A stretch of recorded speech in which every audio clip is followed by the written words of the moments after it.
Good afternoon and welcome to Follow Everton. You joined here with me old mate, Aussie Chris, all the way from Arizona. And we're going to do a little watch along between Luton and Nottingham Forest, which is a very important game for the Blues. So we'd all like you to join in, seeing as it's not on the TV. I'm in another country, clearly, watching the TV in another country. So I'm not watching this illegally at all. Chris, how you doing, my mate? Doing good. The setup's a little bit different than normal. I'm away from the house, so apologies if anything seems a bit off here. But I'm playing off the iPad, watching a legal stream of television here with the United States Broadcasting. So at least I think both of us are legally able to watch and hope for a 1 point each split today, huh? Definitely, we want to draw. Definitely. After watching Luton the other day, I think they're going to be a bit sort of maybe a bit down after being 3-0 up the other day and then getting beat 4-3. So hopefully they're not going to be too down, but any draw, 0-0, 1-1, 2-2, any draw will do, won't it, mate? Yeah, and I think for everyone that watched it, and I watched it back, and it was amazing how quickly their heads dropped when they conceded that first goal. And they went, giving up 4 goals and a half. And it wasn't even really a half. It was like 30 minutes, So really, if Luton are up 1 or 2-0, they will not have the confidence to win. If they go down first, I think this could be a really weird result and a blowout. But we'll see. Yeah, hoping for a 4-4. Everyone's partially injured, but not injured enough they lose their careers, but they're just not playing well for the rest of the season. And they get no more points. Yeah. I think this has been set up sort of an impromptu one from myself and my good mate Aussie Chris. So I'm going to be looking up at this green because my TV's on the wall. Chris is in his mates watching the TV on his iPad. So we apologise for the unprofessionalism from the off. So we're just going to sort of. We're having yours is on mute as well. Your TV's on mute, isn't it, mate? Mine's on mute, so we're just going to be commentating as it goes along, innit? Yeah, I'll be. I'll have to check with you on the time delay on who's at what time. It's kind of hard to pause and rewind live TV, so I'm not sure if you have the ability to match mine, or do we just react to who's the earliest timestamp on the match?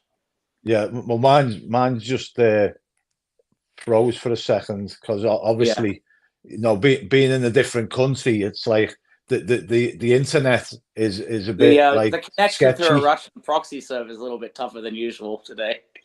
It's a bit sketchy to say the least. The broadband here. So the coverage here, they have Chris Wood starting, Forest wearing their alternate white with blue strip, kicking from left to right or right to left. Sorry. They look to be about kicking off over here. Wes, are you at a similar spot? No, we're on a huddle. Okay. So I might Forrest are in a huddle. Yeah. So I'm just kicking off now. Right. So you want to pause it there then? I don't know if I can. Let's try. I can pause it. Okay. Let me know when the kickoff's about to start for you, and we can try and match up. But right, he's just going towards the centre circle now. Yeah. Okay. So I paused it right at the Chris Wood kickoff. So let me know. Well, on the count of 3, everyone will give us the prompt of when to press play. Right. Ready? Steady. Yeah. Hang on. Referee hasn't even got his bloody whistle out yet. Ready. Steady. Ref, what are you doing, ref? Wes! He's just walking around, looking at his watch. Ready? Hammer off. There we go. Obviously, Forest in possession. Ball's played long, easily dealt with by Luton. So what? I'm surprised. What time? I'm surprised. It hasn't got a clock up there at the moment. Okay. Just see. 18 seconds, 19 seconds. Okay. Yeah, I'm surprised to see that Chong playing again because he went off with that chest injury the other day, didn't he? Yeah, that's right. But I guess the other thing to remember is Luton have got so many injuries actually that they need everyone to play even when they're injured, and I think that's a component for them. They're playing Yeah. and that's probably part of why they're so demoralized. You're up 3-0, everyone's injured. Yeah. Um, So what? I expect this to be a good game, because both teams have got to go for it, really. Yeah. Well, I occasionally go through times watching a bunch of Forest, and other times I just kind of get bored with them.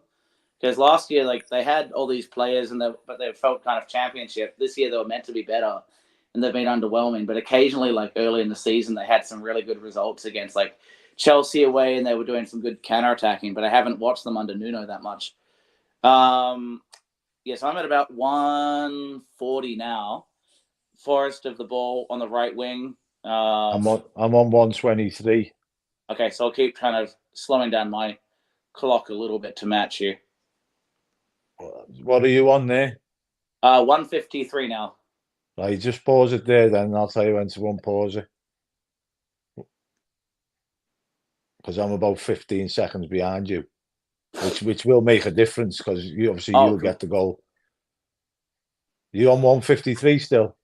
I'm at 157 and paused. Right. 5, 6, 7. Yeah. Okay. Yeah, I'm on right around the 2-minute mark now, so I think we're pretty close. Yeah. What was that? Ooh, every time I paused it for too long, it would restart the app. So I'm at 2 minutes 10 now.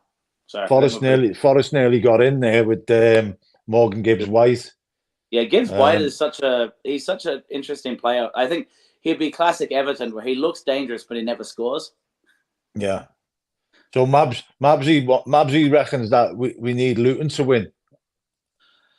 Well, that's the other problem. If there's no points today, so if there's no points deduction results, that really impacts this. Because if Forest get a 10-point deduction tomorrow, like come Monday, then you want Forest to get the 3 points today, but you don't really know yet. So you have to play it as like the least points in the table, the better.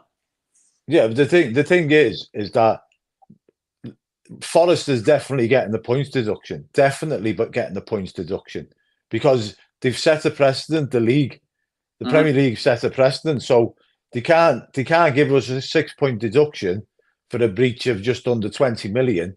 Nobody really knows how much Forest have breached, but rumours have it it's quite a lot. So yeah, if they've breached by more than what we have, at the end of it, 6. If we got 6, they have to get 6, is my view. But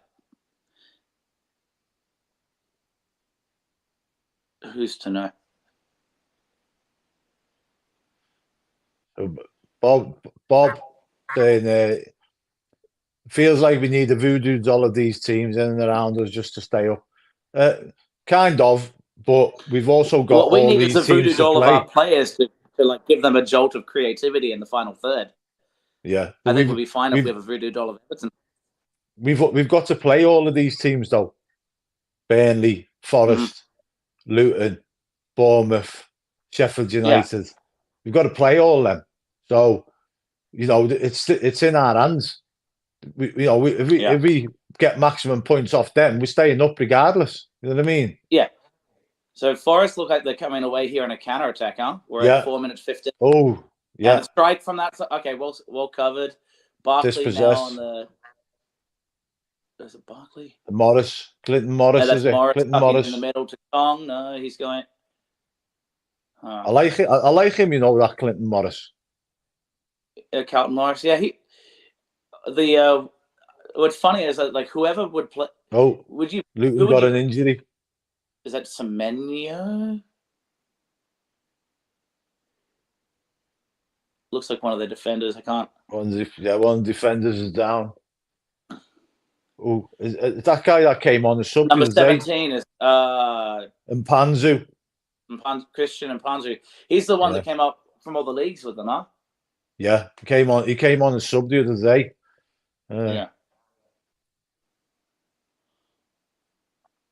Yeah, lunging tackles.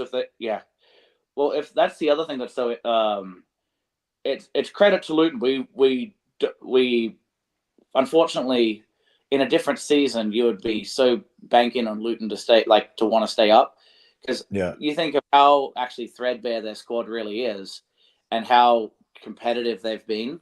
It's exciting even, but they're just like broken down. They can't play midweek matches. They're not designed for that. No.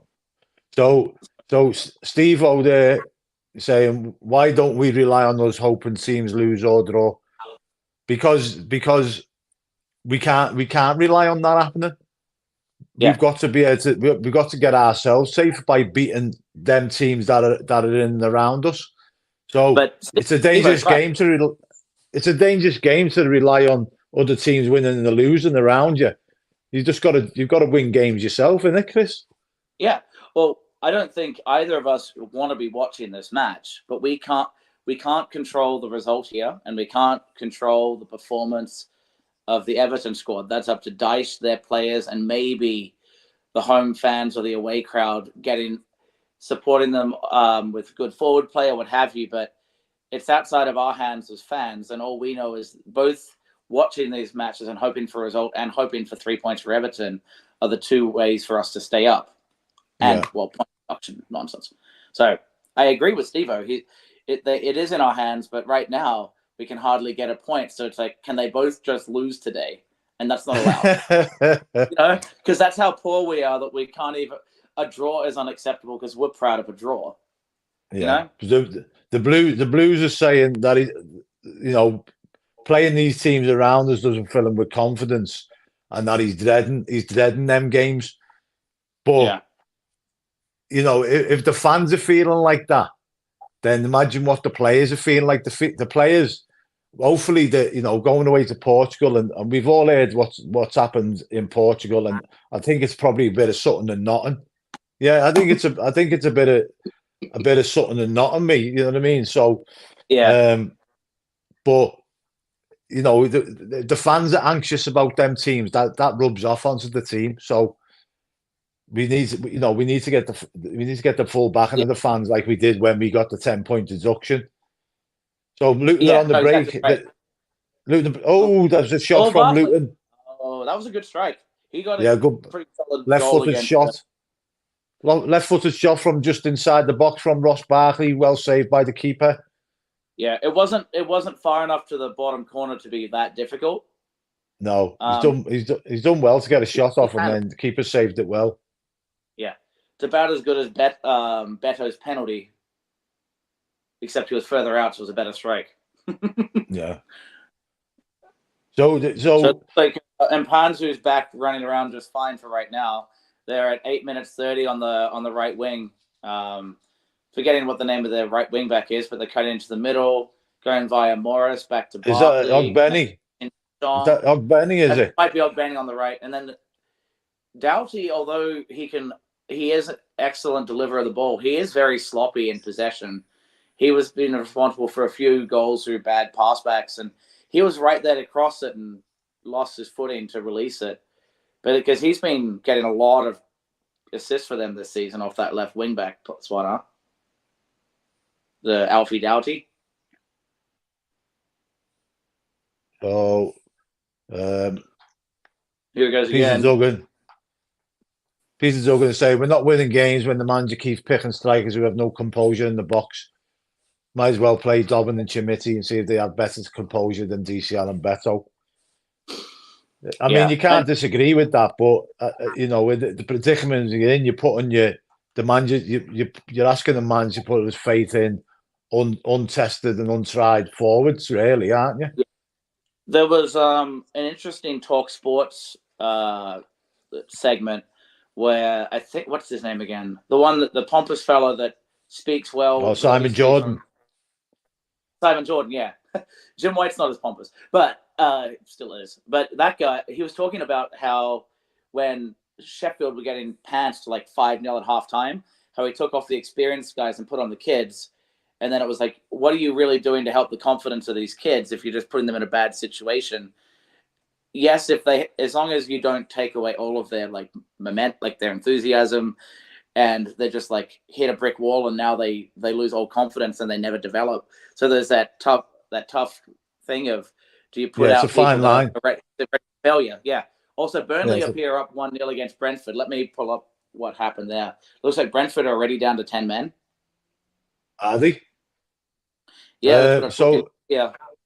Bob Stevens saying training in Portugal, we're now learning how to pass the ball. Only 10 games to go. Too late, but Everton leave things until last minute, so all is balanced. Yeah, this is true. I mean, they shouldn't need to learn how to pass a ball. The professional footballers. Barkley has a shot. Oh yeah, Another left-footed shot just wide of the post. On that one is. But do you know what? Do you know what left. annoys me? What annoys me, Chris, is right. Is the club are clearly putting out these videos of Portugal in training where they're doing all these little, intricate passes in the space of about 6 yards with about 5 or 6 players, and then putting a load of videos of balls getting blasted into the net, and you're like, what's that all about? That's trying to convince us that we can actually put the ball in the back of the net. Do you know what I mean? Well, and I remember they were showing back when Mope was playing that he was able to strike a ball in the top corner of a 1-2 around the edge of the 18-yard box. And again, kind of showing Michael Keane's the only one that really stood out to score in the highlights I remember. Yeah, he had a lovely little inside of his foot into the back of the net, weren't he? So at the moment, it's all Luton. Forest have barely had possession for the past 5-10 minutes. And it's all Luton. Who's this, Sergeant Major? Hello, yes, sir. Hello. Live reporting from Burnley. It's Burnley versus Brentford, and Brentford are down to 10 men. It's Serge Reguilon. He's been sent off, and Burnley have taken the lead. And in the relegation decider, it's bottom club Burnley who are beating Brentford. Back over to you. Steve-O, apparently Dice upset. No, apparently the story goes, Steve-O, that he give Nathan Patterson a bit of a clip across the ear, messing about, and it was a bit, or some of the players thought it was a bit heavy-handed, and so Tarkovsky was trying to stand up as captain. Yeah, Taki pulled the manager to one side. The manager's apologised, and I think there's been much said about it, and I think it's just all a bit being blown out of all proportion, to be honest. And it's hard to know with these kind of releases who actually broke the leak, because it's who's the grass? Yeah, who's the grass, as we said, or who's the snitch, as the Americans would say, or is it a whole news story about nothing? Really hard to say. But that was certainly an interesting conversation. I think you were on it too yesterday, but Jan and I on, even you can say the old generation of footballers, the new generation, but with someone who's on the edge of the squad, maybe not feeling liked by the manager, that if that was accidental, but it happened to be against Patterson, those don't help the morale if that person's kind of feeling ousted and not being kind of part of the squad, So that's where it may not seem like a big deal, but little things like that in a game of fine margins, when we need all those subtle bits of confidence and team unity. Oh, there's a little fight breaking out now. Yeah, there's a bit of fisticuffs, bit of and Morris handbags between Willie Bowley and Clinton Morris. Something and nothing really. I bring up some match stats. Is this Ryan in the background? That must be. Yeah, and that's to your point, Wes, that Luton have all the possession, have looked a lot more dangerous, and I guess you would expect that from the home team trying to make a statement here, but most of the shots right now have been from outside the box. I think two of which, the most dangerous looking strikes have been from Barkley. One on target and one a bit wide. Yeah, the argy-bargy, they're showing a bit of a replay. It was just someone putting a bit of pressure after the touchline and the get off me type of push, but nothing major. It was nothing. But came to nothing. Referee had the way. The game's moved on. But rumor has it as well, Chris, that but Barkley is not willing to sign another contract with Luton. Now, whether he's pinning his hopes on and coming back to us, I don't know. But he only had a 1-year deal because of his injury record. So, you might see him again in the blue shirt next season, hopefully. Yeah, it's certainly possible. I wouldn't read that too much into him coming back to Everton at this point. I would say it's more to do with the fact that if Luton go down and he's proven he's actually a Premier League asset, why would you sign another deal unless there was a release clause for relegation for him? So to me, it's more like if they stay up, he might extend again if he doesn't have a better option. But why would he stick with Luton if they don't pay him that well? It's kind of the pay as you play, and now he's paid beyond what they could afford to give him next season. That some other team could pay. Forrester in. Cleared off the line. Tipped over and covered by the. Yeah, there was a lot of men back there. Origi chipped it over the keeper, but there was a few men back there, so there wasn't enough power on it to take it over the line, and it was easily cleared. Yeah, that was Everton style defending, where you have 5 men on the line and no one tackling the striker. But because there wasn't enough venom on that chip, that it was comfortable in the end. So the Blues reckons Barkley would crumble at playing for us because he's got 0 pressure at Luton. Yeah, I mean they're not. Probably. I think he's got a point there. The Blues. I think ultimately, nobody expected Luton to stay up. They've done tremendously well to even be still in the fight to stay up. But they've got a lot of pace in that team, and we just haven't got any pace at all. But they're also Chris Wood nearly in there, poor back pass from. Yeah, this is why Luton give away so many goals. They like to play open style, but that passing, Kaminsky did just enough, but they've given away some sloppy goals like that throughout the year, and that was almost another one. Yeah. But Forest seem a little bit more inspired now. They look like they just want a free kick. Is that Gibbs White on the right side? Who just fell down? No, that's Nico Williams? Oh, it's Nico Williams, yeah. Nico, into the back of him. Step over unnecessarily, but he slows his body down and gets a nice whack from Chong on his return. Yeah, they're showing how close that was for Chris Wood to nick that ball off Kaminsky. Yeah. So we've got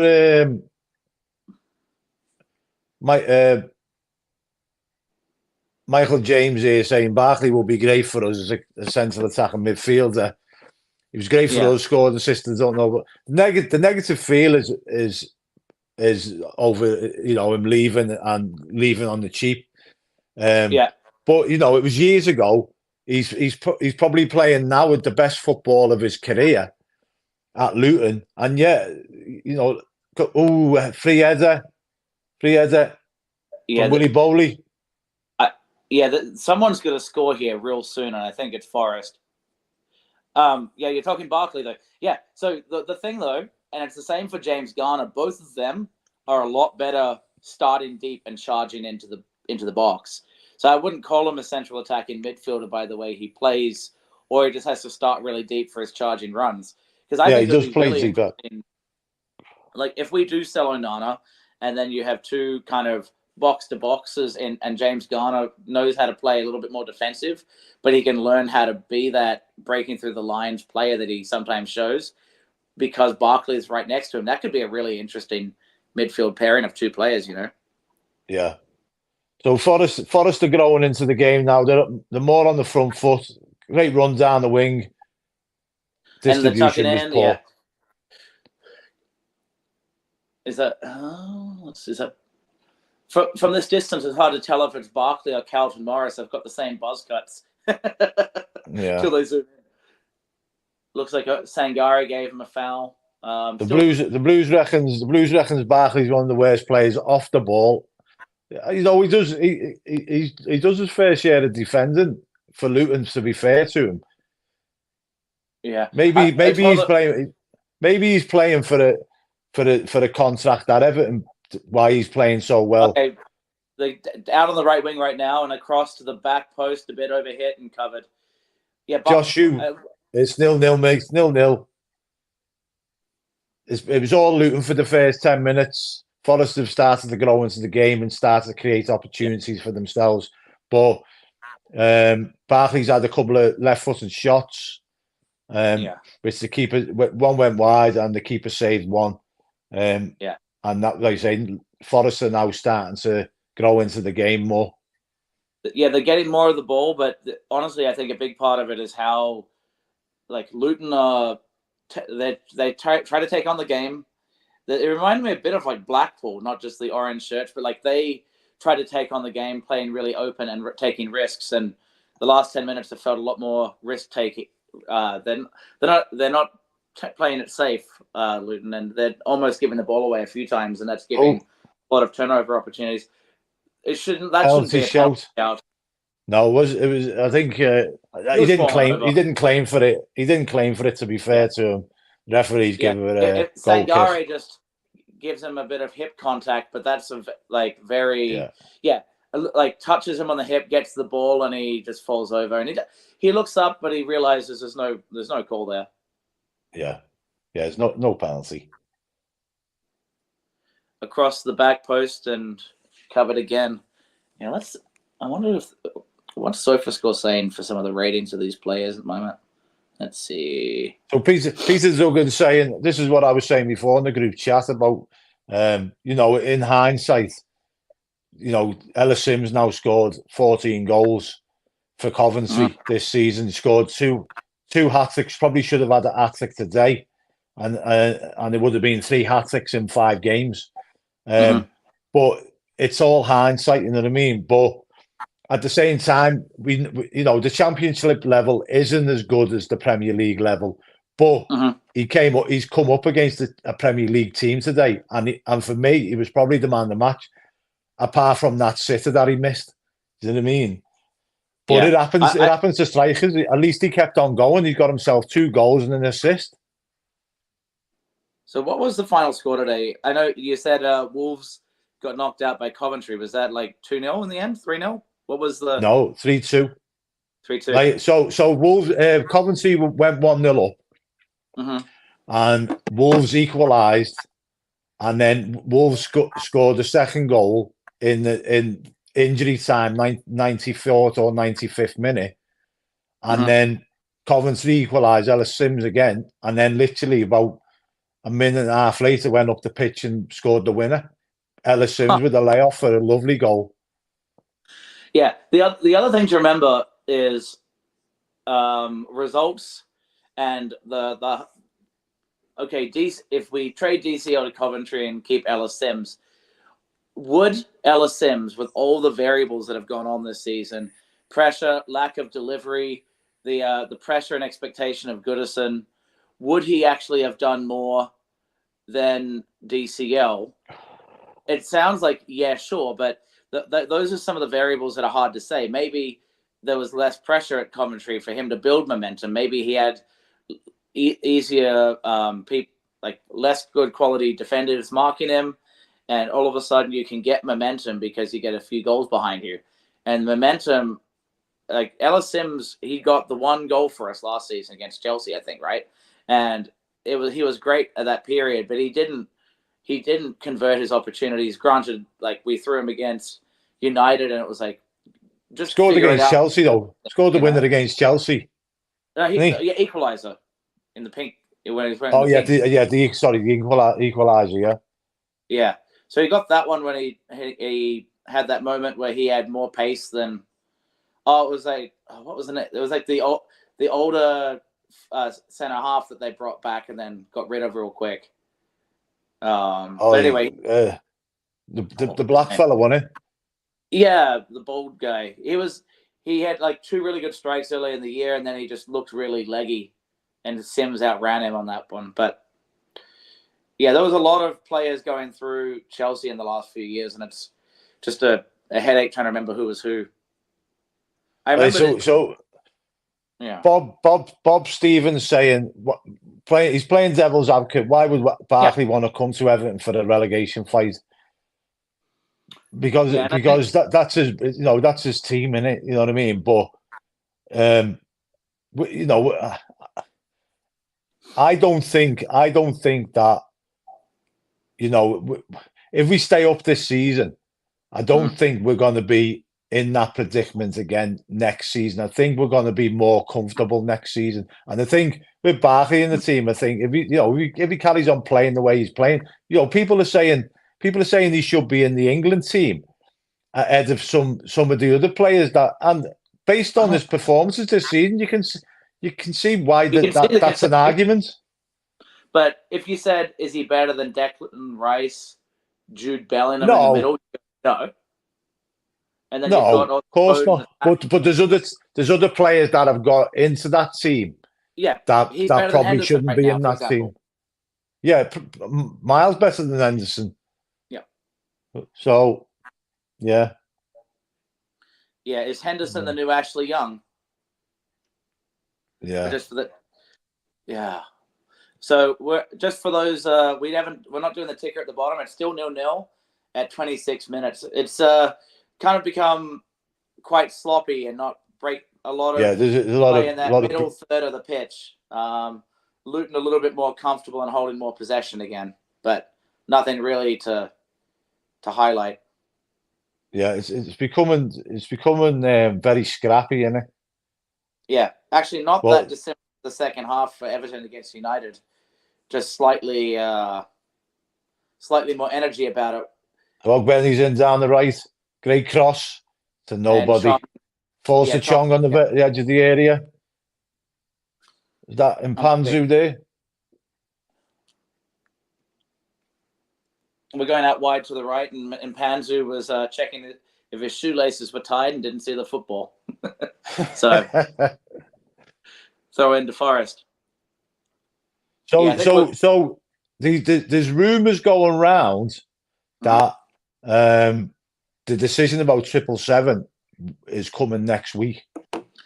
We've been linked, we've been rumoured so much, I just want that to come out, because what's it going to be? Forest will get a points deduction released on Monday morning on the drive into work, or once you get into work and distract everyone, and you'll have probably the same day a release that says 777 are a house of cards, and they finally said no, and then everyone's going to scramble again, and then it is a piece of negative news to make it all interesting on the relegation scrap after Forest maybe get a result today. So then it makes the perfectly 3-horse race that's equally as interesting as the 3-horse race at the top. But where does that leave us then, though? If they don't get ratified by the Premier League, where does that leave us? That's possible administration.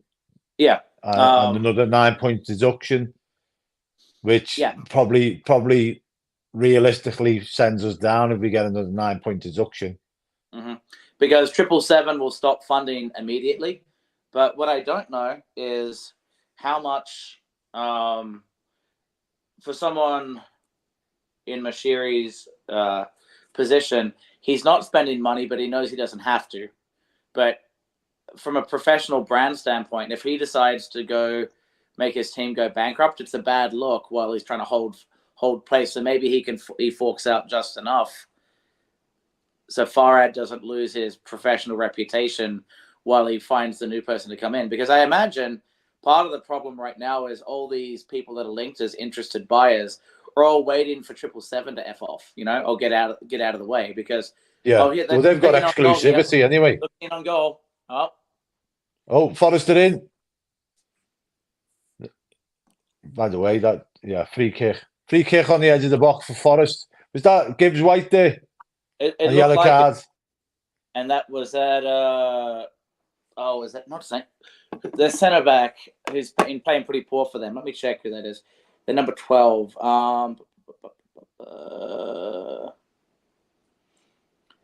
Is that Mengi that took him out? Let's have a look. Mengi. No, Kabore took him out. Yeah, Kabore. Yeah. So I think you know what? I think that was more a bit of a dive by Gibbs White there. I think Kabore put his leg in definitely, but I think Gibbs White dived over it more than they actually made contact with him. Yeah, I tend to agree. It is. I imagine those must be so tough as a ref. You see all these diving legs at speed, and you're not at the right angle, and then because Yeah, it isn't a red card offence, they can't overturn it to review it for VAR. So Forest have got a free kick about 20 yards out, Gibbs centre White of the looking to goal. take it Gibbs White taking it. on his right. Chong on the ground, blocking under the wall. And horrid. Takes it over the He bar. beat the wall, and he beat the keeper, and he almost beat the crowd. Eye wide and handsome. You know, Nuno's I'm not looking tall, very so happy. I'm just wide and handsome, okay, Wes? So also, a thing that might be happening next week is the decision over Forest's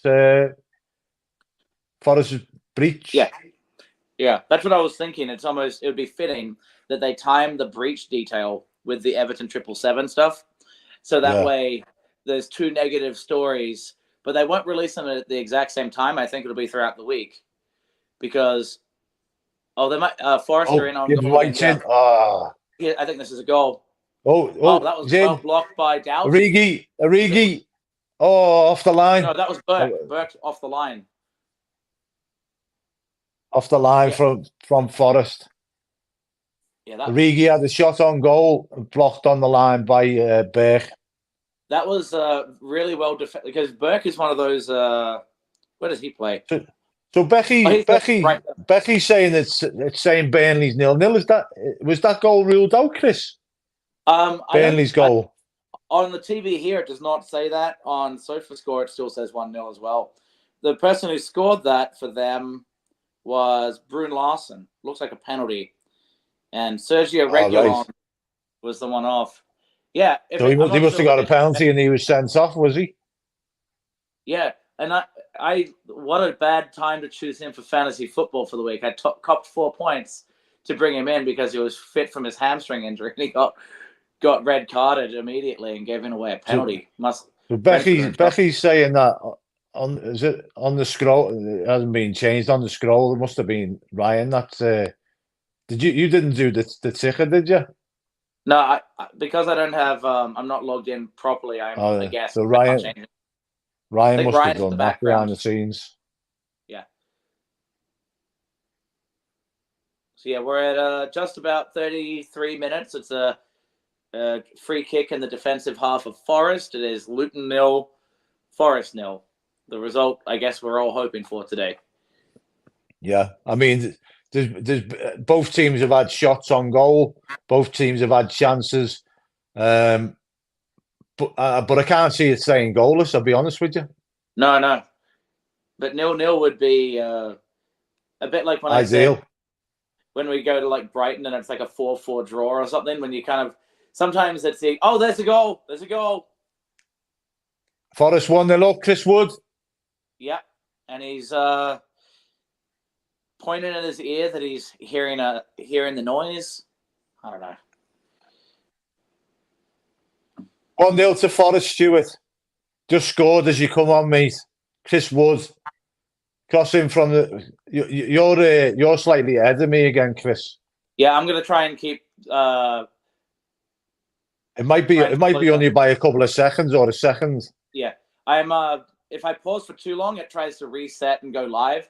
So what I'm doing is I'm pausing, playing to give myself a couple seconds back. So I'm at 34 minutes 10 now. So I should be pretty... It looks like that was a cut Nico Williams to Morgan Gibbs White, and then he crosses. And a really good... Those are exactly those spots that we've been crying out for. Awkwardly behind the back four.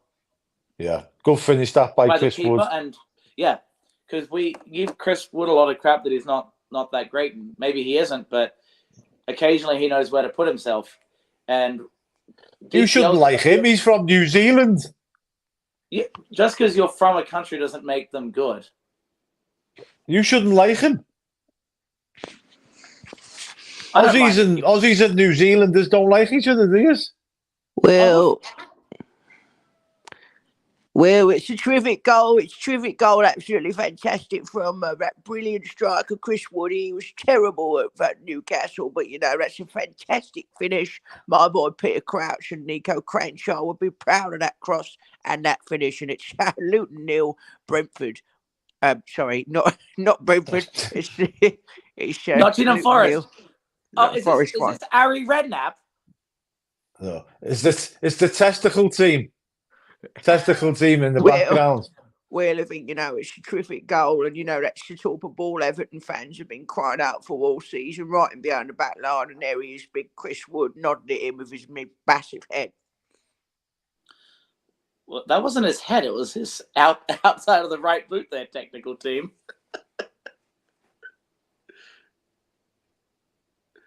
Yeah, it's amazing how what we asked for, and I know Ryan had talked about that when Beto scored his goal against West Ham, that ball a little bit behind the back line and someone committing and diving for that to make contact and the keeper's uncomfortable, because we made Areola look fantastic. We made Onana look good because everything was below head height and in front of them, Yeah. And that's the kind of delivery that I should probably bite my tongue when I said Morgan Gibbs-White is a classic Everton player, because the Everton players haven't been delivering that type of balls like recently. Occasionally throughout the year, I'm not going to say we have never done that. That's a bit too melodramatic. We do. But recently we have not been finding those spaces enough. No, definitely not.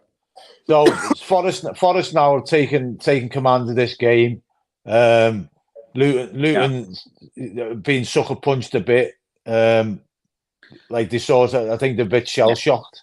They're playing a bit of hoofball, and that's what I think. What I was saying at the start of the match was, if Luton gave away 4 goals last week, the second that they are down, it'll be really interesting to see, do they have the stones, the wherewithal, whatever that term is, to say we're going to fight back and not put our heads down, because there's a huge. Well, they did last week, didn't they?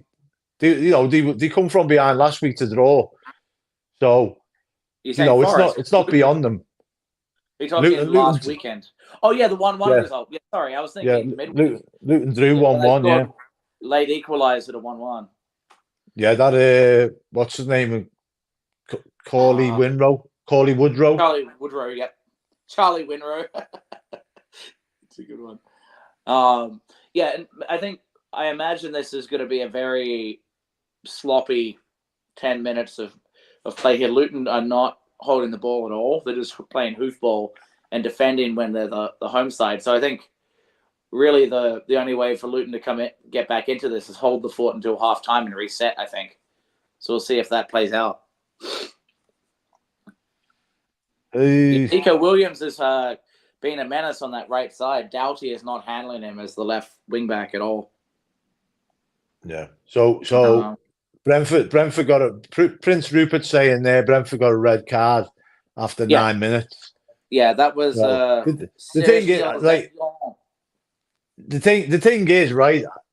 Personally, I don't think we need to worry too much about Burnley's and Sheffield United's, because I think they're going to lose more games than what they win. They might win the odd one and here and there, but I don't think we need to worry too much about them. It's the Lutons and the Forests and the Palaces. Honestly, my thought was that it was about the Brentford aspect, that they could be dragged in rather than have a chance to get out. Because yes, they have they're defensively in a real shambles, because they had Ben Mee. Oh, Chongi, no, that's Chong. Oh, that's a poor shot. Scuffed. Yeah. Did he get a nick on that? Looks like he's gone for a corner. Corner for Luton. I think he got a nick on it. Yeah, it did. It was off the trailing left Achilles of whoever was making that slide right there. Yeah. So it's a corner for Luton. Let's see if it looks like it was off Yates. Okay. No, you look at all these. You look at all these. What's naming these strikers that the teams around us have got, and they're much more horrible than Calvert-Lewin's ever been. You know what I mean? that Morris, Yeah. like he's just a pain in the ass. Yeah, well, I think Morris would actually be someone I would be worried about if they passed me and my wife in the alley. DCL, I would give him a handshake, even if I didn't know him, because he doesn't seem like a threat. Yeah. Just too much of a nice lad, isn't he? So Luton on the attack down the right-hand side. Oh, good little chip that over the defender. Ooh. Nico Williams, some fantastic defending there from Nico Williams. It was a tap in there was it Mpanzu or Kabore? I can't even tell which one.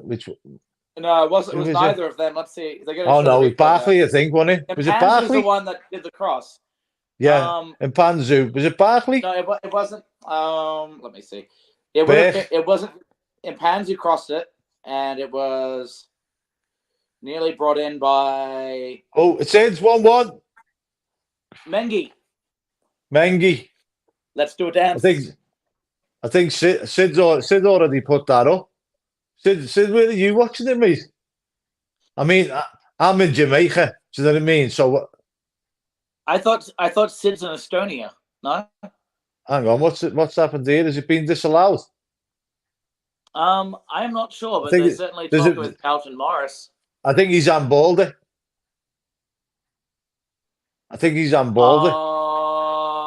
Yeah, it's come off his arm. I think it is. Come off his arm and then he scored. Because his arm was down, but it went here. Come off his arm. Come off his arm and then he's volleyed it in, and it's been disallowed for handball. Now, if he'd have left that, and then Chonga to put it in, it'd been a perfectly allowed goal. Yeah, but when you're in those positions, you have no idea exactly what's behind you, do you? And you're just being and this happens with a few times, and we were raging last year. Do you remember when like Tarkovsky thought someone was behind him, and then like someone just struck the ball on the back of the net? It's the same thing for a striker. It's your opportunity for glory. You don't want to assume someone's behind you unless you're absolutely sure. But yeah, unfortunate for Luton. I'm at 42 minutes 30 now, Wes. So I think we're probably closer on time. Yeah, I'm on 42:34 now. Okay, so probably about a second. Probably about a second, Chris. So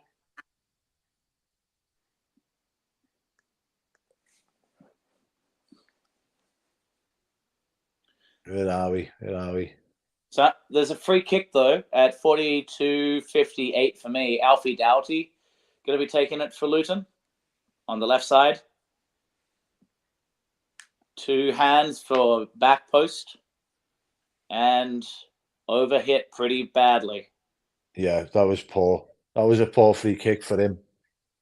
Yeah, these are the things that are going to start getting to them when you know, in the running for these games. You know, when they've got opportunities to put the ball into the box and they're putting in poor crosses like that. These are things that are going to start affecting the morale. Yeah. And there's a replay there. There's a replay there of the thing. It looked like it hit him in the guts. It did. It looked like it hit him in the knee and then guts. Yeah, but he stands up, right? And it's like his arm is a little out, and it hits both.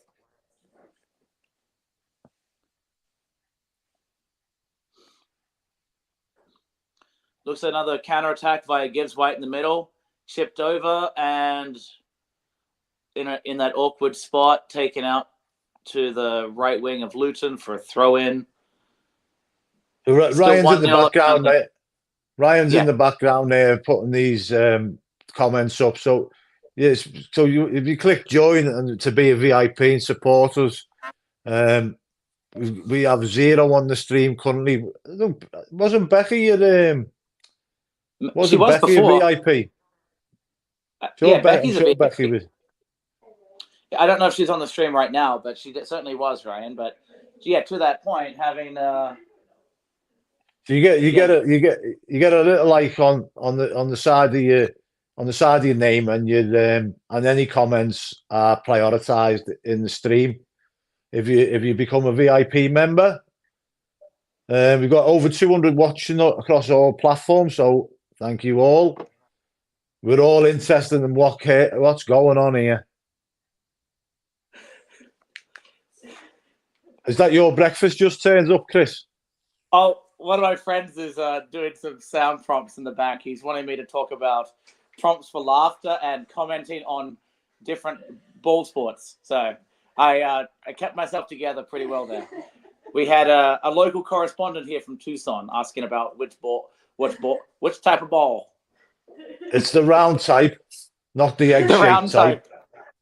But not that volleyball, not that tennis ball. Yeah, the proper football, not the hand stuff. Yeah, that not other the stuff. Basketball.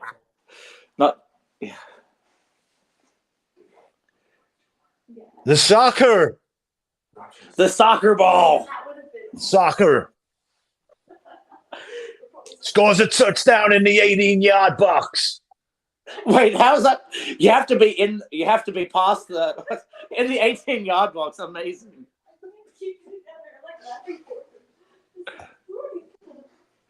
So it's all Luton at the minute. Yeah. Forest seem to have sort of gone into the shell a bit after going 1-0 up. They're starting to do an Everton. So I will stand corrected. I did not expect Luton's resolve to be this good. I guess you can expect it, but they've been so topsy-turvy. I really didn't think they were... Barkley on the ball. He's making a lovely little Barkley runs into the box there.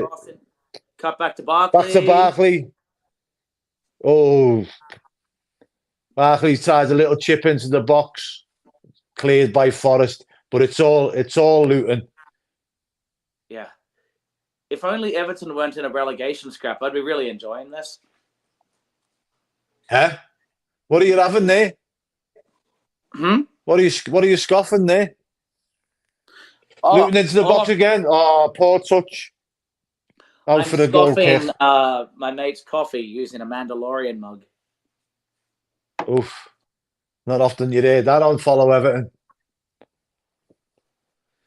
So it's half time. Our mate Sid has said it's 1-0 half time. Okay. So let's see if we can go through some. He's in the future, ladies and gentlemen. He is. About 30 seconds.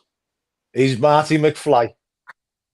And he's come back from the future to tell us. So Peter Duggan saying it's not just DCL's niceness that's the issue. He's got no composure. He can't time his runs properly, and he's shit finishing. That's a bigger problem than him being too nice. Yeah. Yeah, but I think my point there, Chris, sorry, is that Chris Wood doesn't score many goals, and he's probably round about the same height as DCL, but he's an absolute nuisance for defenders. And Calvert-Lewin's just not. Yeah. Well, there are times in the season, and I'm not sure if you listened to one of my talks with Chad, where occasionally when DCL is on form, he'll receive the ball and do that pirouette where he'll receive and then turn and go and pass the defender.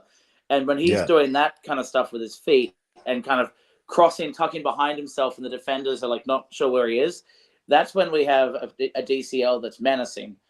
In the box per se, he isn't.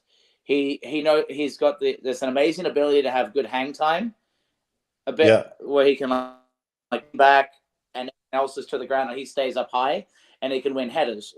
Those are his two key components. And we talked about, can you have DCL and Beto on the same squad? I think you guys said that on Tuesday. I think maybe, but DCL is probably more of a winger than Beto is, but both of them can be in the channel, but neither of them are really good crossers of the ball either. So is it really worth them playing in that position? I've also thought that maybe DCL plays as a bit more of the false nine if you play two of them. So he wins the header and then Beto's in on goal or something, Yeah. I agree with you, mate. I think, lack of confidence. I was looking at his record earlier, and I think he says he played 278 times for Everton and scored 64 goals in all competitions. In all competitions, League Cup and FA Cup, Premier League. 64. You know, and so it's one of every 4. 20. But 29 of those goals were when Ancelotti was there in 1920 and 2021. Yeah. So it's a false statistic to say one of every 4. In reality, it's like one of every 6 or 7. Yeah, 100%. Because he's been there 8 years. You know what I mean? He's been there since 2016. So is all your mates taking the piss in the background there? I think so. God damn Americans. So Michael, we covered this. We covered this earlier on. We think it's a bit of something and nothing. If the manager's apologised after being pulled up on it, then fair enough. But then at the same time, like, it's like, you know, like in school, you make a show of somebody, you know, embarrass them in front of the class. You know what I mean? And you just feel terrible, don't you? So it should never have happened, but it has. But I think it's just been a bit something and nothing. I'm on my Todd. All by myself. Don't wanna be. Any strikers score for City or Liverpool last week in the 1-1 draw? No, I don't think they did they, mate? I don't even know who watched that. I don't even know who scored in that, mate. I've had like loads of sleep since then. Michael saying should not do that. Players not playing regularly. No, I agree. I think everybody agrees. But Taki pulled him to one side, and it was dealt with. The manager apologised. So just move on. It's probably just all smoke and mirrors and stuff. But we all agree that you shouldn't embarrass a player in front of his teammates. You know what I mean? Where'd you go then? So I'm on the iPad app, and it said, "Hey, would you like a notification?" And it kicked me out of the app to give me a notification. So really odd. Yeah, real weird. They're showing the replay of the Brentford penalty, or the penalty that for Burnley. Right. That wasn't a red card, but it was a penalty to me. I haven't got that in this country that I'm in, Jamaica. So the other thing that they're showing is Brentford nearly scored, and there was that goal line technology was huge because there was like this dodgy looking pass back maybe, and the Burnley keeper did an amazing sliding save, but that they could have easily been at 1-1 in that fixture. That Trafford's got dropped for Burnley, didn't he? The keeper, James Trafford? Dropped? I believe so. Let me find the keeper's name from the match today, because certainly doesn't. I don't recognize him. Because they've had a really young keeper all season, and this guy looks a little different than I recall in the other matches. Here's one from the Blues. DCL's a one-season wonder, living off the season with no fans in the stadiums. I don't know. For the one header against Palace, me. No, do you know what? I think there could have been fans in the grounds, and I think just Ancelotti just said to him, "Look, I just want you in the box. I don't want you back defending. I don't want you dropping off into midfield. I want you into the box." And his one touch finishes was superb under Ancelotti. I think just Ancelotti knew how to get the best out of him. Yeah, and obviously his injuries have affected him because his pace has dropped off. And like you say, the confidence isn't there anymore with him. Yeah.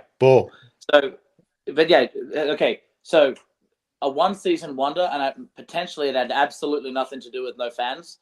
It was what he was told, the setup that was on the pitch, and the form he was in, irrespective of fans. So maybe the fans have that was coincidental on the season, but He had the setup that made him effective. He had his pace, because he does look a little. Do you think he's lost about 10% of his pace? He just I'd doesn't. say so. He seems more within himself, and he's not injured anymore. So we talked about credit to Dyche for that, but now it's like, at what cost? Or is he just, we need to trade him to someone else that thinks they can get the best out of him, and we move on and see if we can get some finance for somebody else. Me and Robbie, I think we discussed this in our Tuesday night show. Was if somebody comes in with him, what price are you selling him at? 20 mil? Because we only paid 1.5 mil for him. Yeah.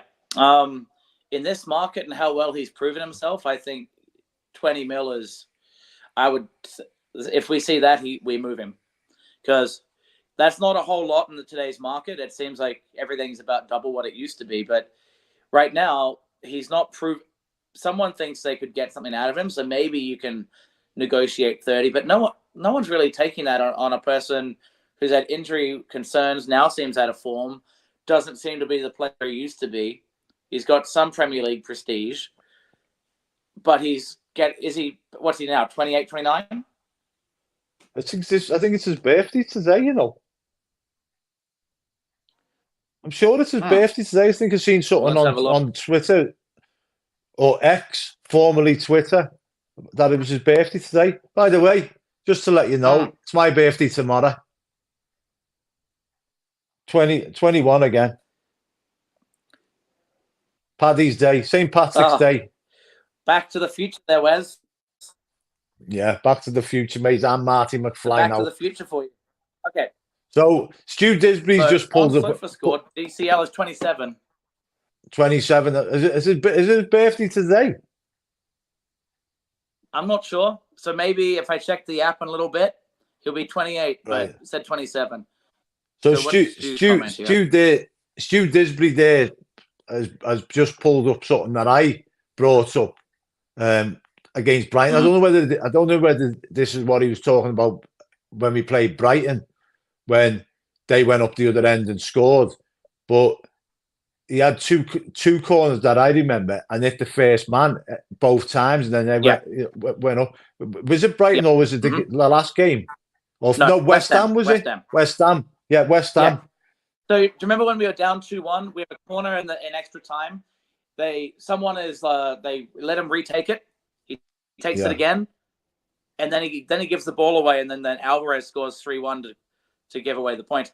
Now, to Stu's point, I agree, but last week against United, he compensated.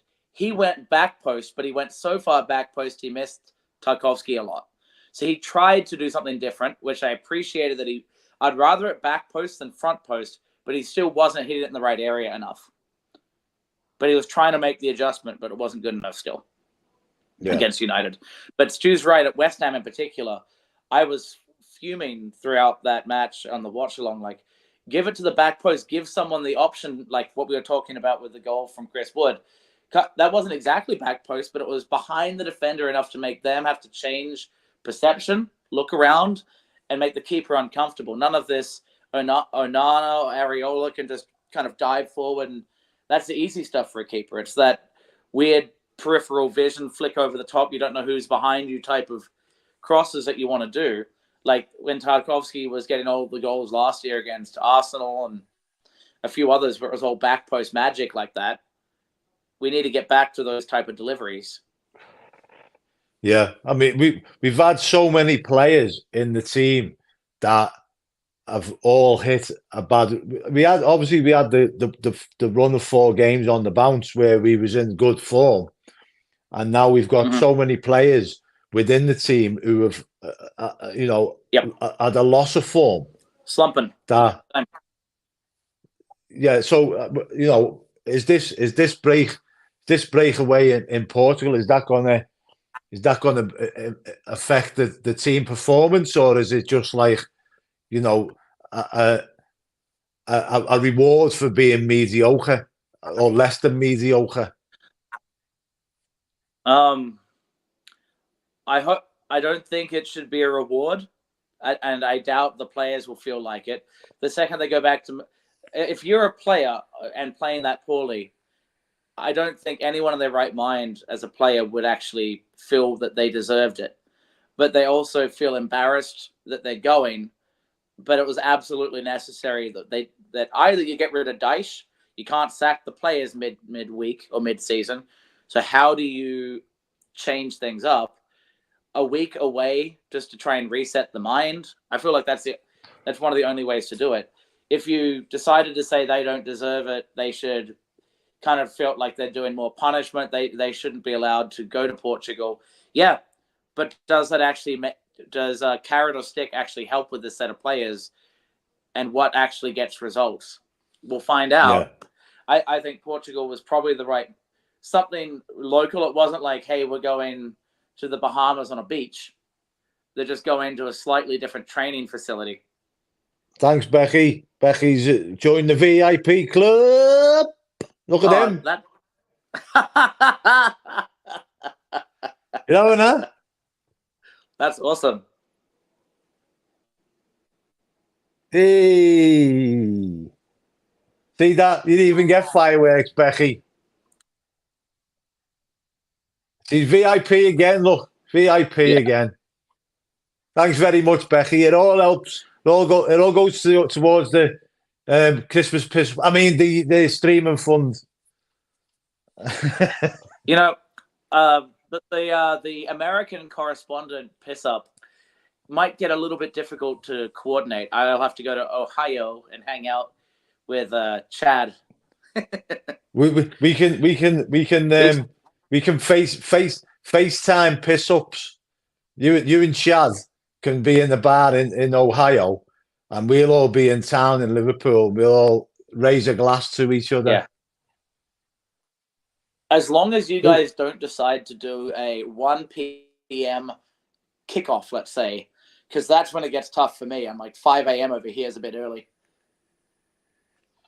Well, as you know, I'm currently in Jamaica. I don't know how long I'm going to be here for. Right. You know what I mean? So otherwise, I'd have no way of watching the football. I jetted off yesterday to Jamaica. Yeah. Especially to do this stream and the watch along. I'm flying back tonight. Yeah, I really like that you were able to bring your set with you in the background. Got the same photos, the same couch. It's quite a commitment here at Follow Everton to keep a consistent set. It's all transferable. Do you know what I mean? Yeah. You know, I need to get my my kit to be the same as yours, where I'm away in Tucson this weekend, which is like one of the main cities in Arizona. So it's nice and sunny here. We've got cactus in the background and all sorts. But right now we are watching. Are they about to kick off the second half? Looks like it. But sunny Jamaica, man. Like, did Chad give you any recommendations on where to go? Because you just went. In Jamaica? Yeah. No, mate. Like I say, I'm only here for a few hours, doing the stream, watching the game, and then I'm back on the plane back to Liverpool. Yeah. You know what I mean? What you should really do, you need a little umbrella on your cup of tea to really make it the experience of the tropical with a cherry on it. With a cherry on it. So Daniela Stewart here, she's a West Ham fan by the looks of things. Says we underestimated West Ham due to their shit showing against Arsenal, which is a West Ham fan was disgusting showing from the boys. I wouldn't say that we underestimated West Ham because I think the scoreline I think that flattered West Ham. That flattered them, yeah, it did. Also, Woodrow I think, looks like on. Yeah, Corley Woodrow's on. I don't know who for. Yeah, I love it. But I think the 3-1 scoreline flattered West Ham. I think. Do you know what I mean? But ultimately, they took the chances when they were given them. Mistakes from ourselves cost us goals, like as per usual. Do you know what I mean? Yeah. So but I take your point. Alvarez was excellent. No, it's good. Did you see his goal on Thursday? By the way, absolutely fantastic goal. Probably, if it was in the Premier League, it'd probably be goal of the season. That. Are we talking Kudus now? I didn't watch the midweek. Yeah, But Kudus, are you kicked off again, Wes? Yeah, I'm kicked off again. What, I'm at 45. Forest, 45 what? Okay, 45, 45, 20 right now. Oh, I'm on 45, 36, but I can't pause mine. They don't have that. Oh, Forest was in then, saved by the keeper. Was it Origi? Origi's gone down, injured in the box. No, it's not Origi. It's Morgan Gibbs-White, gone down, injured in the box. Yeah, that didn't look like that much contact. Maybe it's like an ankle or knee thing as he rolls. Interesting. So they subbed Doughty at halftime, by the way. Yeah, well, it doesn't surprise me. His distribution was really poor. Yeah. You're relying on Doughty's distribution, and either he's leggy or he's just going theyrough a slump because they've got 3 games in the week. Yeah. But he's not one of the injured players, you know? No.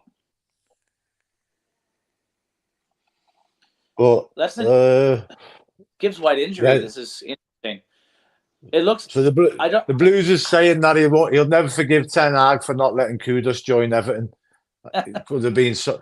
Did we have the money to pay for him? No, that's the thing. Do you know what I mean? Yeah, I'm trying to remember because it was just before the World Cup, right? We were looking at getting him. He was doing pretty well for Ajax in the Champions League, but then again, he was scoring goals for Ajax when at that time. Like, why wouldn't? Well, I guess to the Blues' point, Ten Hag had moved to United. Did he have any influence on Ajax's players after he left United to not let Kudus go to Everton? Oh, but Morris has pulled up. Looks like he got a bit of a. He's got a bit of a hamstring injury by the looks of things. Is he going off? I think he's just going off for treatment. But he was holding the back of his calf. Like his thigh. Sorry, he was holding the back of his thigh. My human biology is not up to scratch. I mean, the thigh does overlap with the hamstring area, so either could be valid here. Oh, poor layoff there was that Corley Woodrow? Yeah, he nearly left Forest in there. It was a poor layoff. Gibbs-White's shot on goal. Although they wanted to get rid of Steve Cooper for a while because of hoofball, a lot of what Forest has been doing is kind of like it. Yeah. Gibbs-White's looking certainly a menacing figure as more of a number 10 today. So Daniela reckons Kudus was only interested in London. He was ready to sign for Everton. It was Ten Hag who pulled the deal because I think they sold too many players. I think Anthony to Man United was one of them. But he went on strike at Ajax, didn't he, to try and force a move through to Everton, and it never happened. Because where I'm not understanding the timeline here, and maybe I'm incorrect, but Ten Hag started the season with United, and Kudus was at Ajax when Everton was trying to get him, while Ten Hag was at United. What does Ten Hag? How is he in any way involved in blocking a transfer when he's not involved in Ajax anymore? Or was it did it carry over for multiple seasons and I'm missing something? No, they sold about 2 or 3 players, Ajax. One of them was Anthony, and they weren't prepared to let. But Ten Hag was still there. Ten Hag was still at Ajax, and he wasn't prepared to let any. When they brought in Lissandro Martinez and Anthony to Man United. Yeah, but he went to West Ham. He went to West Ham the following season. Kudus. So when Ten Hag wasn't there. Yeah, I must have got my timeline mixed up because I honestly thought it was a matter of Ten Hag left Ajax to United and pulled his players when he moved, not that he released them before while he was still at Ajax. Because I know there was kind of a weird period because Kudus went to West Ham. But we were trying to get him just before the World Cup. So it must have been at the start of that season when Ten Hag was technically at Ajax before he went to United, and that's where I'm getting my info. Yeah, I think Ten Hag was still the manager then. But the Blues are saying United born Anthony, so Ajax wouldn't let Kudus go because they had no right winger. Okay. So basically, Ajax were in a position where they couldn't afford to get rid of any more players because of the exodus of Ten Hag pulling the Ajax squad to United, and they couldn't afford Kudus to go. Yeah, they sold a few players and they wouldn't let Kudus go, but he went on strike to try and force a move through. But then obviously the transfer window shut. I think he apologised to everybody and then it was all good. But that must have been under the proviso that he was allowed to leave the following season, because then he left to go to West Ham. And West Ham wouldn't have had the money to fund that deal if they hadn't sold Declan Rice. Yeah, because what's really interesting is I think Rice has gotten better. And so you are right. The Blues are saying Ten Hag bought Anthony, so Ajax wouldn't let Kudus leave. So if Anthony stayed at Ajax, Kudus would have joined Everton. But we probably would have had to. Yeah, we probably would have had to structure that deal over, about a 25-year contract. You know what I mean? And it was like 10p every season for the next 300 years and a bag of Haribo. And then therefore, that was close, hey, Wes? Off the line from Forest. Alanga nearly in. Alanga's in off the line. Was that Mengi? Mengi cleared off the line for Luton. I believe so. That was jeez. Forest are looking more dangerous now. Yeah, off the line by Mengi. Alanga just outmuscled. Was it? Great turn there from Barkley. These Luton players. Barkley's down injured. Foul by Morgan Gibbs White. Getting a bit of argy-bargy there.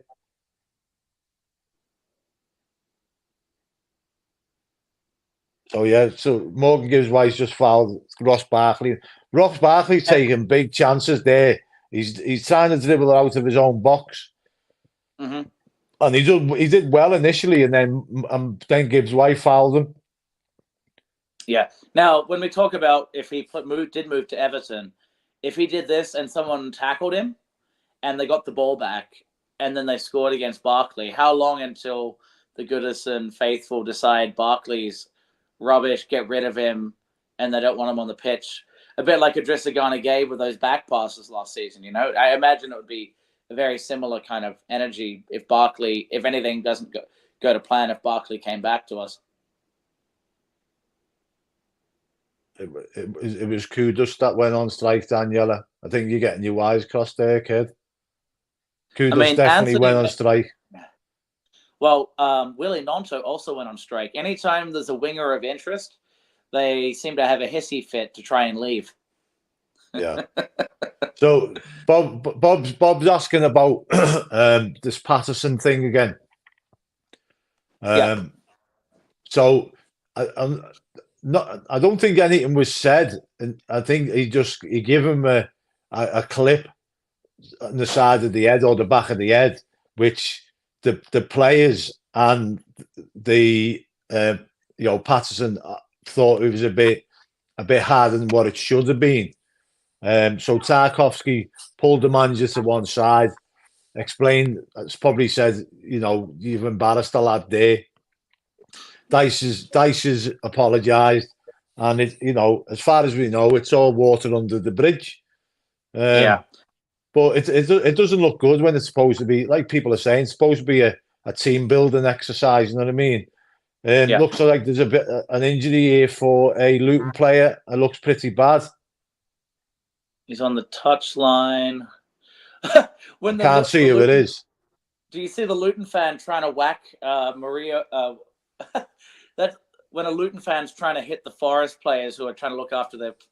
This is one of those times when it's not a great look when you have the fans on top of the players, but it does add to atmosphere. This is Panzu rolling. He's up and about.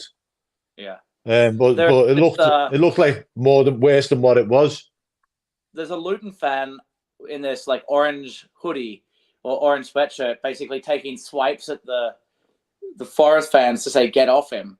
It's Yeah.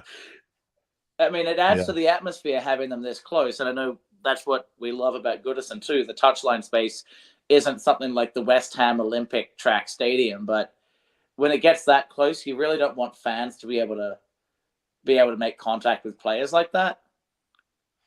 So Ryan's just put this out about the VIP membership. He's added a mini VIP membership for just 99 pence a month, or whatever that is in dollars. I don't know, mate.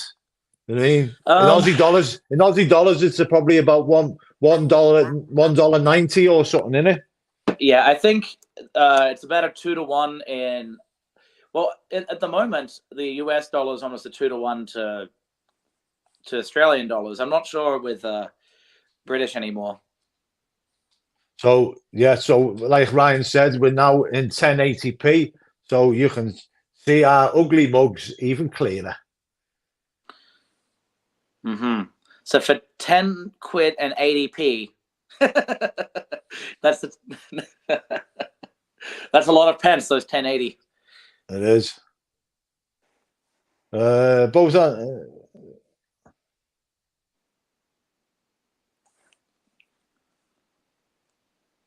So Daniela's not having it.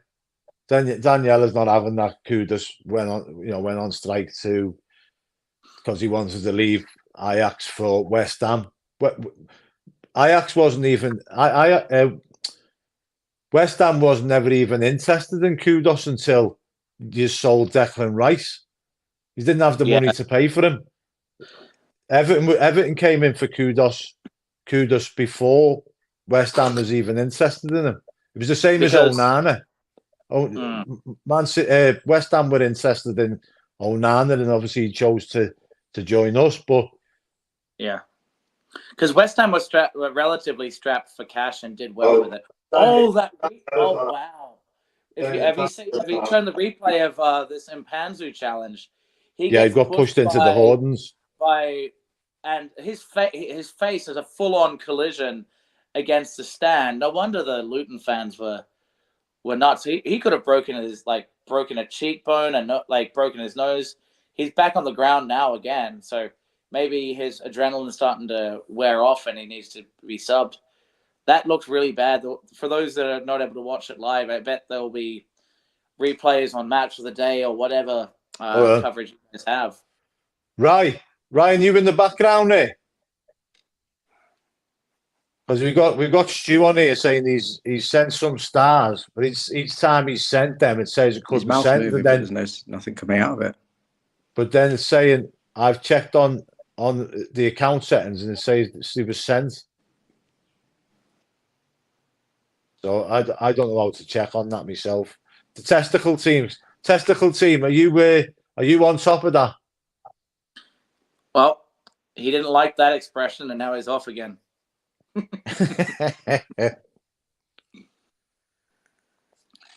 I'm not sure, Stu. I don't. He's back. Hello. Well done. Brilliant stream, boys. Absolutely fantastic. And just might I add, there's nearly 300 people watching this stream. This is free content that we're putting out, but it does cost us to actually provide this. Believe it or not, we have big equipment costs and the streaming costs are quite expensive. So whilst we have 300 eyeballs on this, and at the request of Bob Stevens, who said, I can't afford £3 a month, but I will pay £1 a month, we have set up a mini tier.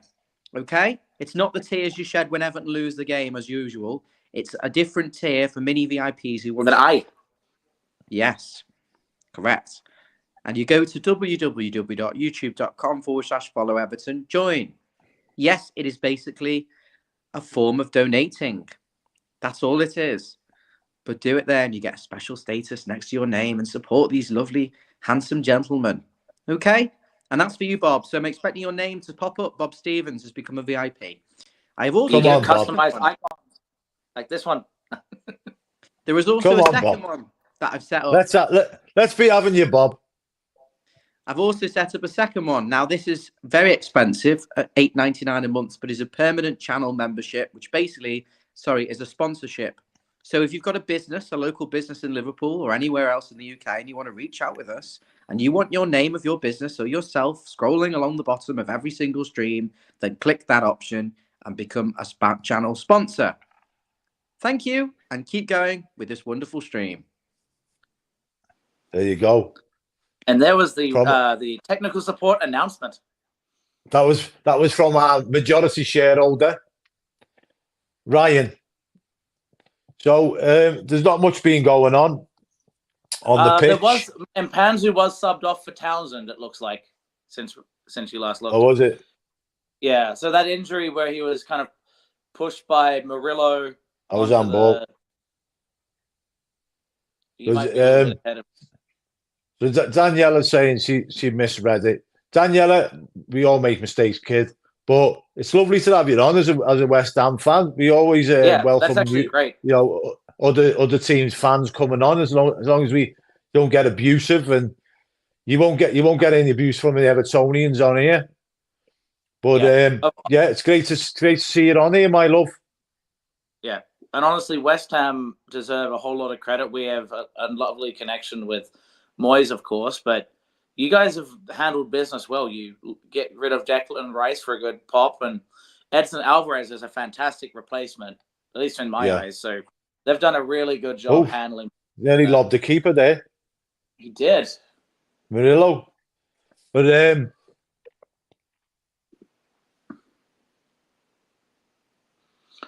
that was could you imagine how embarrassed Luton would have been of going 2-0 down off just a casual free kick? Murillo, he was good against Everton, wasn't he? He had a few good strikes of the ball and was quite good defensively, did some good saves for them. Is he a centre back or is he a full back? Because he's quite industrious for a smaller. Yeah. Yeah, I think he's a centre half, yeah. Because he's got quite a strike on him for a centre half, and he's a bit smaller, so it's kind of an interesting body shape, let's say, for a lot of the centre halves in the league. Because you expect someone of the Tarkovsky to Branthwaite height typically, and then you'd expect someone of Murillo's height to be a fullback blowing past someone. But I could see him Burnley's 2-0 up, Prince Rupert saying. Oh, really? Apparently so. Yep, looks like it. And Daniela saying that's for Fofana. All right, he scored last week, didn't he? Didn't he score last week for them? Daniela's saying the Tony Cottee. I don't know whether you remember Tony Cottee, Chris. Tony Cottee connection. Great striker. He scored 99 goals for Everton. Great striker. Fofana did score last week, Wes. You're right. But yeah, Daniela, I just want to know from your point of view as a West Ham fan, why is it that the West Ham fans want David Moyes out?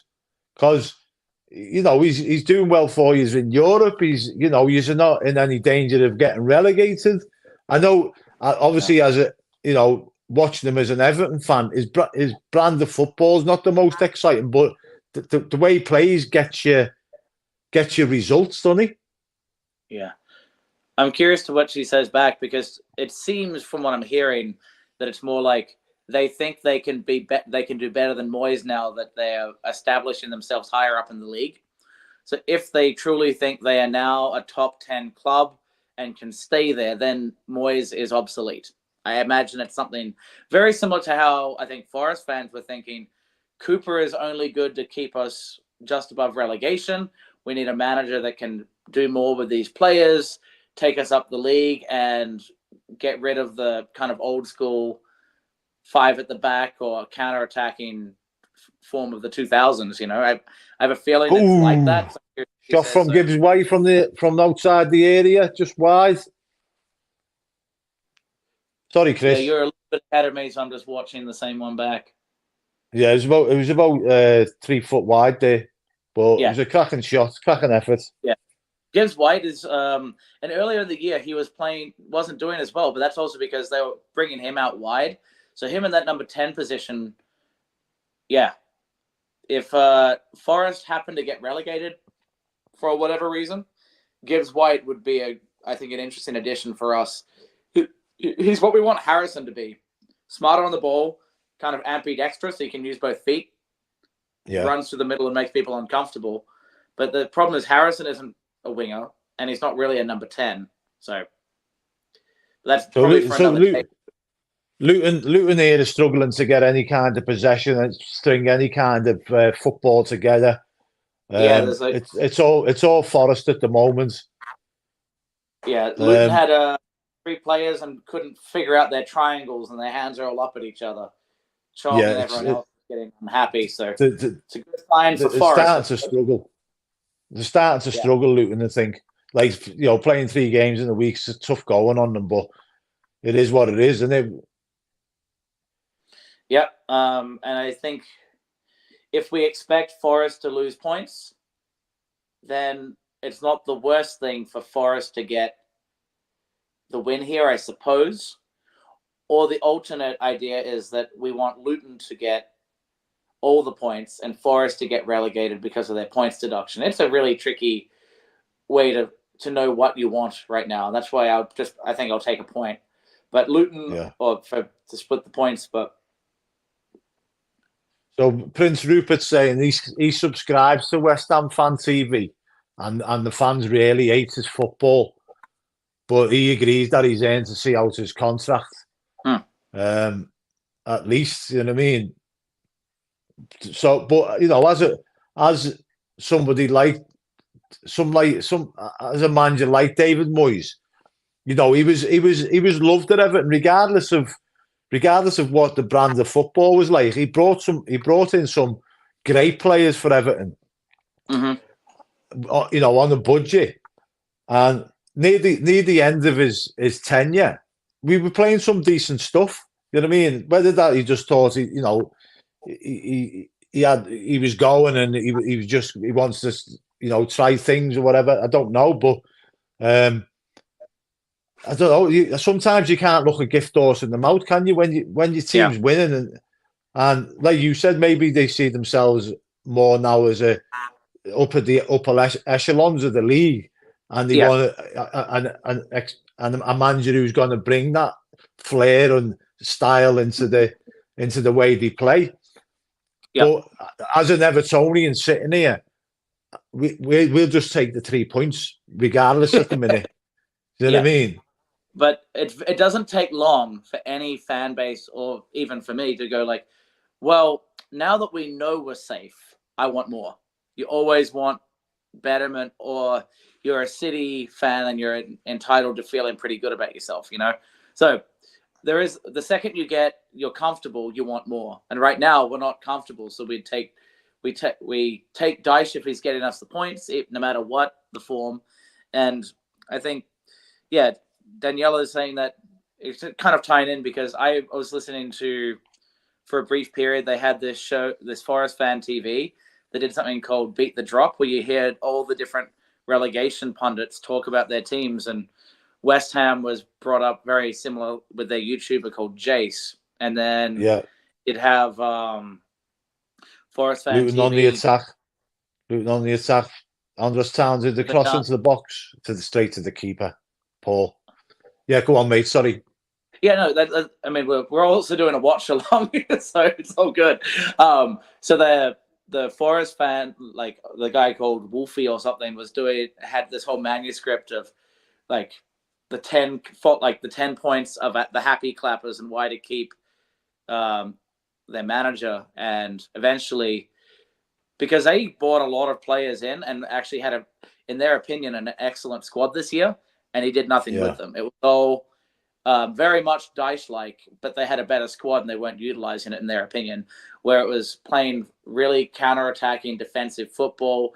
Ryan Yates always pushing the players out to the wrong positions.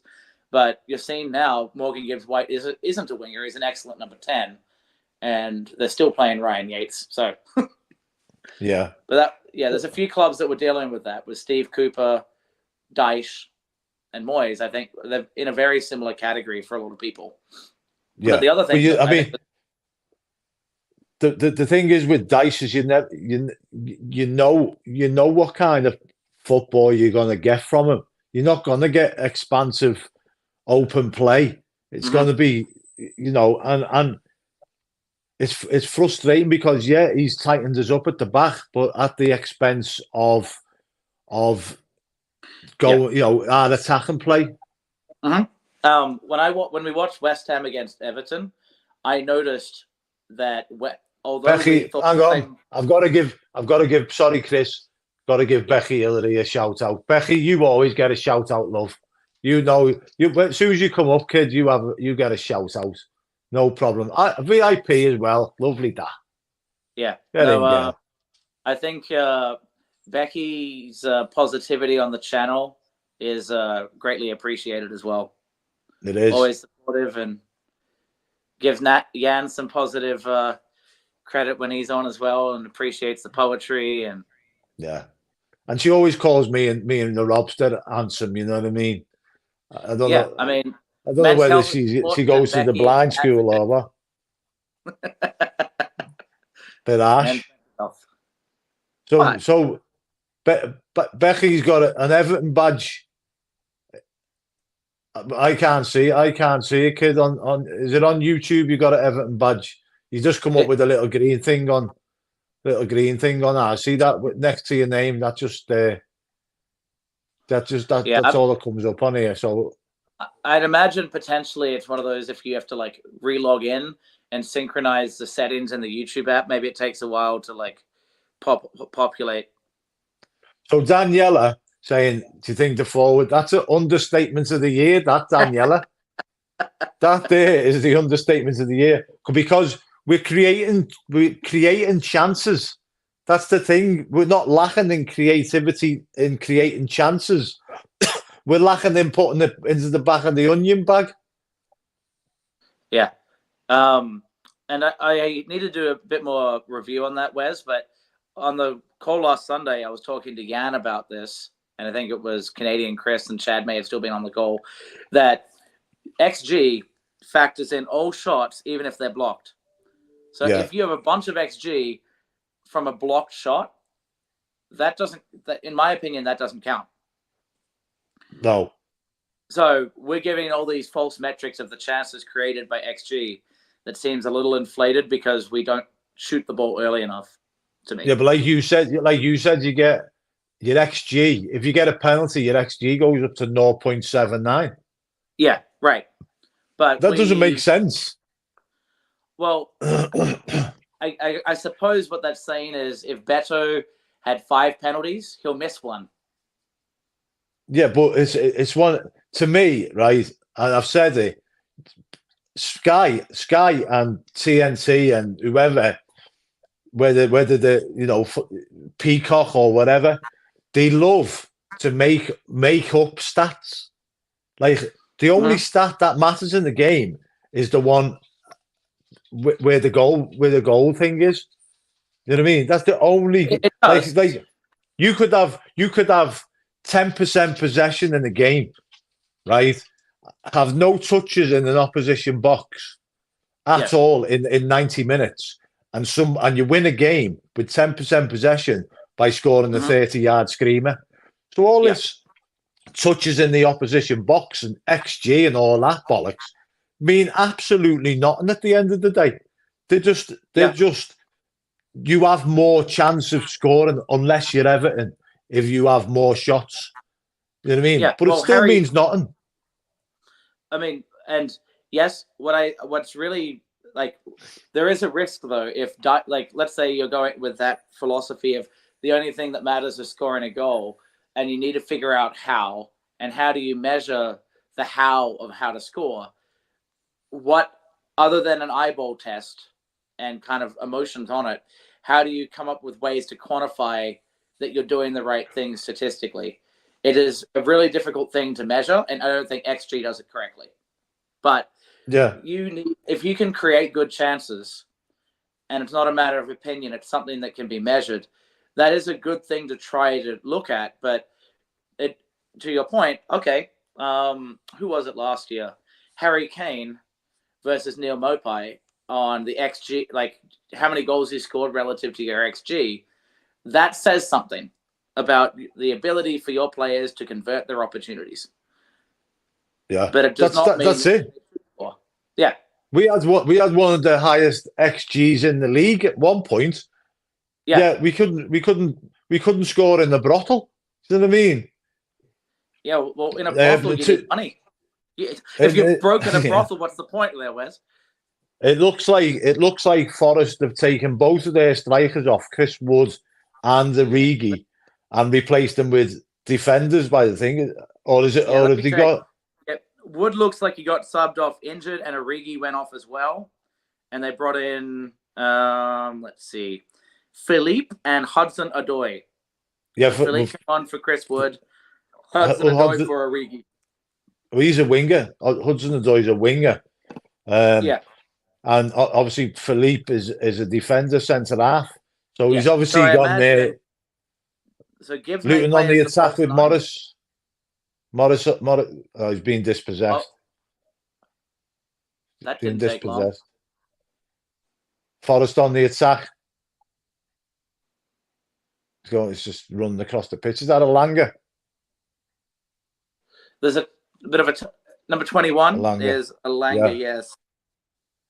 Out for a corner for Forest, deflected shot. Out for a corner. Langer's got his Keith Lemon hand bandage on. You won't know who Keith Lemon is. Nope. Everybody that's watching will.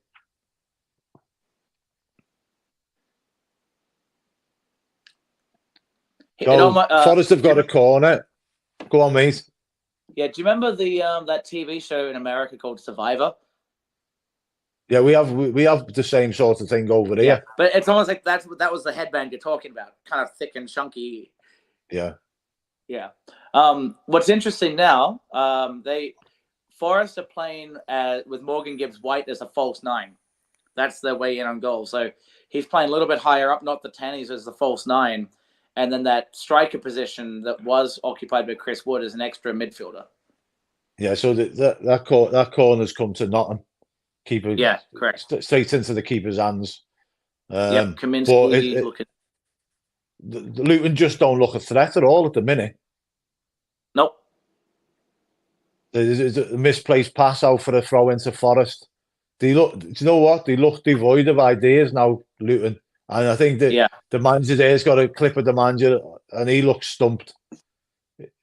He's not sure what's going on. Yeah, because Doughty and Panzer have been subbed off. I'm looking to see who they have on their bench today. So they've got this guy called Daiki Hashioka. I think he's a defender that looks really out of place. He's a left back. He's a left back. Made his debut against Bournemouth and got subbed off. He was terrible. Dominic Martins, Luke Berry, Zach Nelson, Axel Piesold, and 2 goalkeepers. So, yeah, they're devoid of ideas. Afternoon, Emma. Nice to see you on again, my love. It's 1-0 to Forest. Yep, here at 79 minutes. And Burnley Chris Wood with a volley. And Burnley are winning 2-0 against Brentford.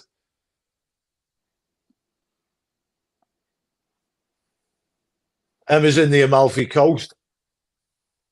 Once again, proving we're international. Well, I mean, we have Jamaica, we have Liverpool, we have Tucson, all involved in the stream today. Yeah. Anywhere else around the globe. But yeah, coming here from sunny Jamaica, brought me back wall from our house with me. So Becky's asking why Emma's not a VIP anymore. So I'm curious if there's a setting on the display, because it's not, for both, because Emma and Becky donated or do donate, and there's usually that sort of circle with the line through it coming up. Maybe it's the setting on YouTube that's not populating, but both Emma and Becky are donating members, and we appreciate your support. I'm not sure why. Always appreciated. So Luton almost in down the right there. Out for a throw into Luton. there seems to be a bit more urgency from Luton at the minute, but it's all huff and puff, and there's not really any end product to it. Are we at Goodison Park today with that type of analysis? We might as well be, haven't we? Ideas? Might as well be. You know what though? Like, you know, when I watched Luton the other day against Bournemouth, I thought, yeah, these have got a bit of fight in them. But I think watching them today, yeah, they started off well, and I think Forest was sort of like a bit shell shocked to begin with, but now Forest sort of like grew into the game, and now I think they're overpowering Luton, I think. Yeah. Stepney Green, East London, Danielle's from. Daniela, of course it counts, girl. You know what I mean? We cherish all our fans from around the globe and other teams' fans. Yeah, and there are times when talking about Everton can feel a little exasperating. So having other football fans coming in with their perspective on how Everton are from the outside is interesting.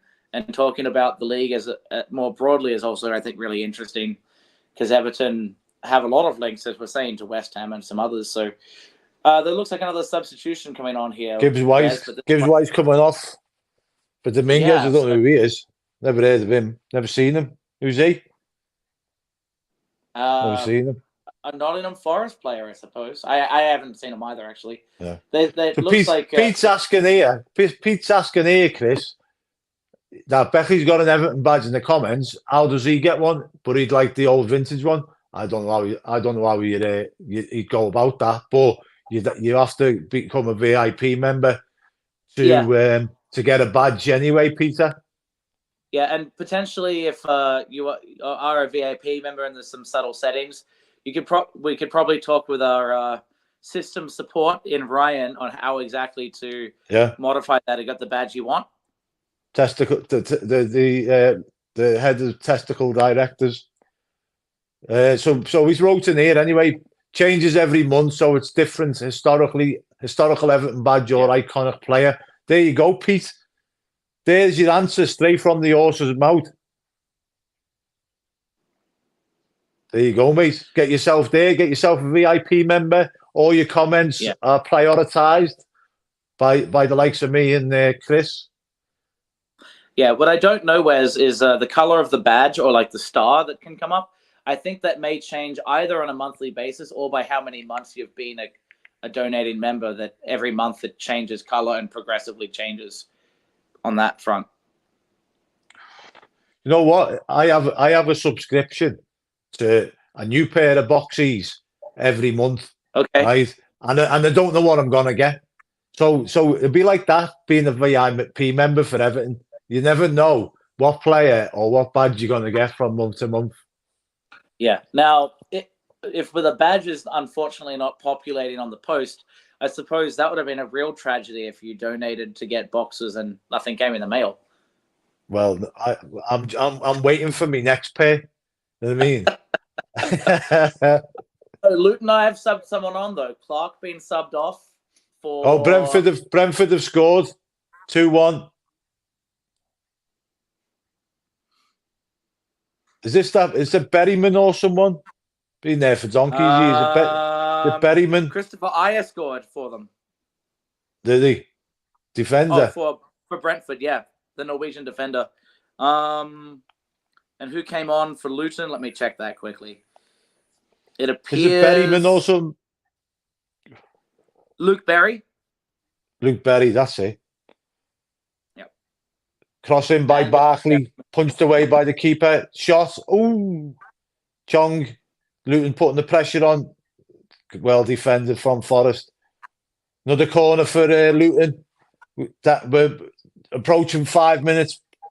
5 minutes left of the 90. Don't know how much injury time is to come. That looked like handball there, to be fair. But he had his arms down by his sides. Yeah. So Daniela's saying our season at the minute is much like their season last year. Well, no, because our seasons have been like that for the last 3 years, Daniela. But You've the never difference never there really is been in they danger of won going something, down. and you can take that, you know. Yeah, but You're like mediocre, but you win a cup. if you've got David Moyes as your manager in that team, you're never going to likely be in danger of going down. It's as simple as that. Yeah. You know what I mean?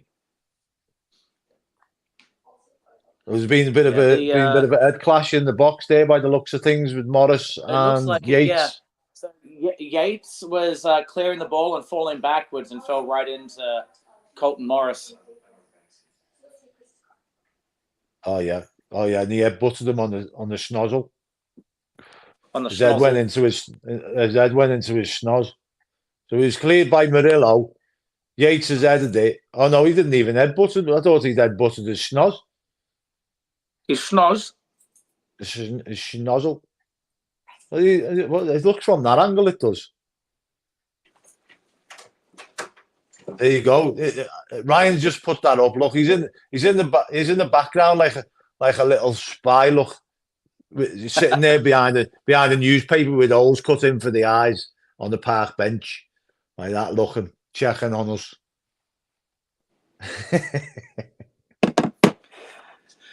So yeah, devoid of ideas certainly looks like the Luton manager right now. Yeah, I think their best chance of scoring now is getting a set piece. And I think this is why Alfie Doughty being subbed early seemed like a huge risk, even if he was underperforming, because he can actually cross the ball better than anyone else in their team. Yeah, but they subbed him early. Forrest on the attack down the right. Nico Williams. Oh, shot on goal. I don't know who that was. Was that Dominguez? Don't know. There's a time delay, so I'll let you know when I see the highlight. Luton 1, Forest 1. It looks like Luton have scored. Sid must be there. Sid must be there. Sid, are you there? He's back from the future. Don't you remember? Oh yeah, he's Marty McFly. He's about 30 seconds ahead of us. Doc Brown. I mean, that's true. That's a great result. Obviously, it's not a result yet, but so I'm not. If that's the case, I'm not seeing it on SofaScore, which is a little bit ahead of me, but certainly possible. We'll see if the old onion bag gets a bit of a shake here in a minute. Yeah, I mean, don't get me wrong, Sid. We love your your commentary on the game, but you're kind of ruining our watch along here, Sid.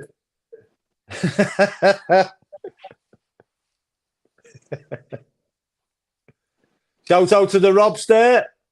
Robster's on. Well, I know who scores now, but I'm not going to tell you, Wes. Listen, leave it, surprise. Like me, just because it's my birthday tomorrow, it'd be a surprise. Okay.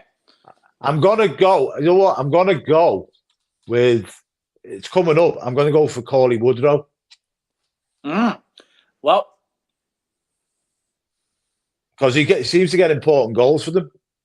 So, it's not Woodrow. Who is it? Have you seen the goal yet? Oh, Berry. Mm-hmm. Yeah, it's just come up. Yep. Look at that for a tactical sub. We said, who's going to make it happen? You know, you've got to give Luton credit here. They seem like they were completely out of this, devoid of their main players, and they found What did they say, though? What did they say? The goal's going to come from a set piece. Yep, and it did. Chong backed out just at the right time.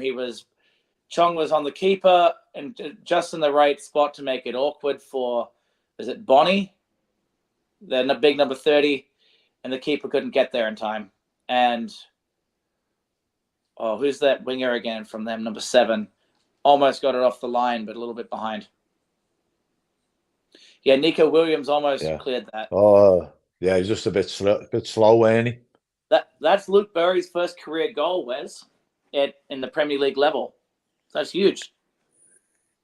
Doesn't really play, though, does he?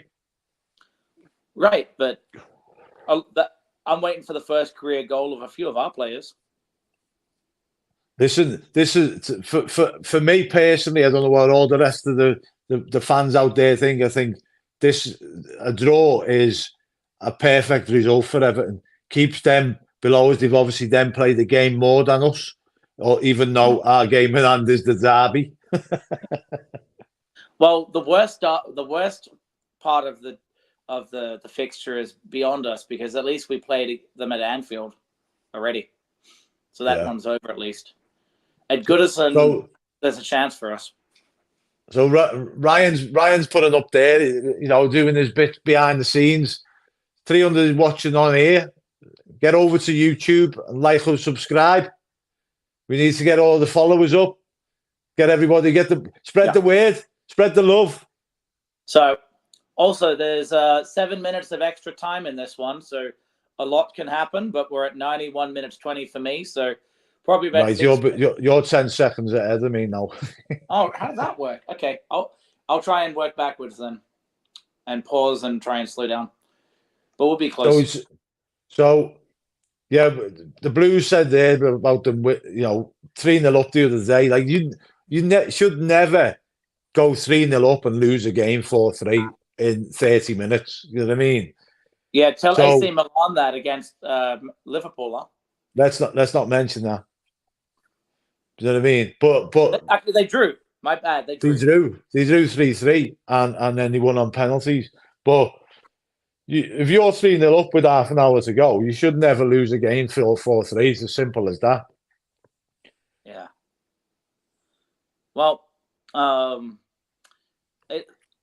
more I've thought about this, Luton really do remind me of how Blackpool played the one year they came up, when Charlie Adam was kind of playing the Barkley role, and they took a lot of risks. They tried to score a bunch of goals. They made it exciting, but they didn't stay up. Yeah.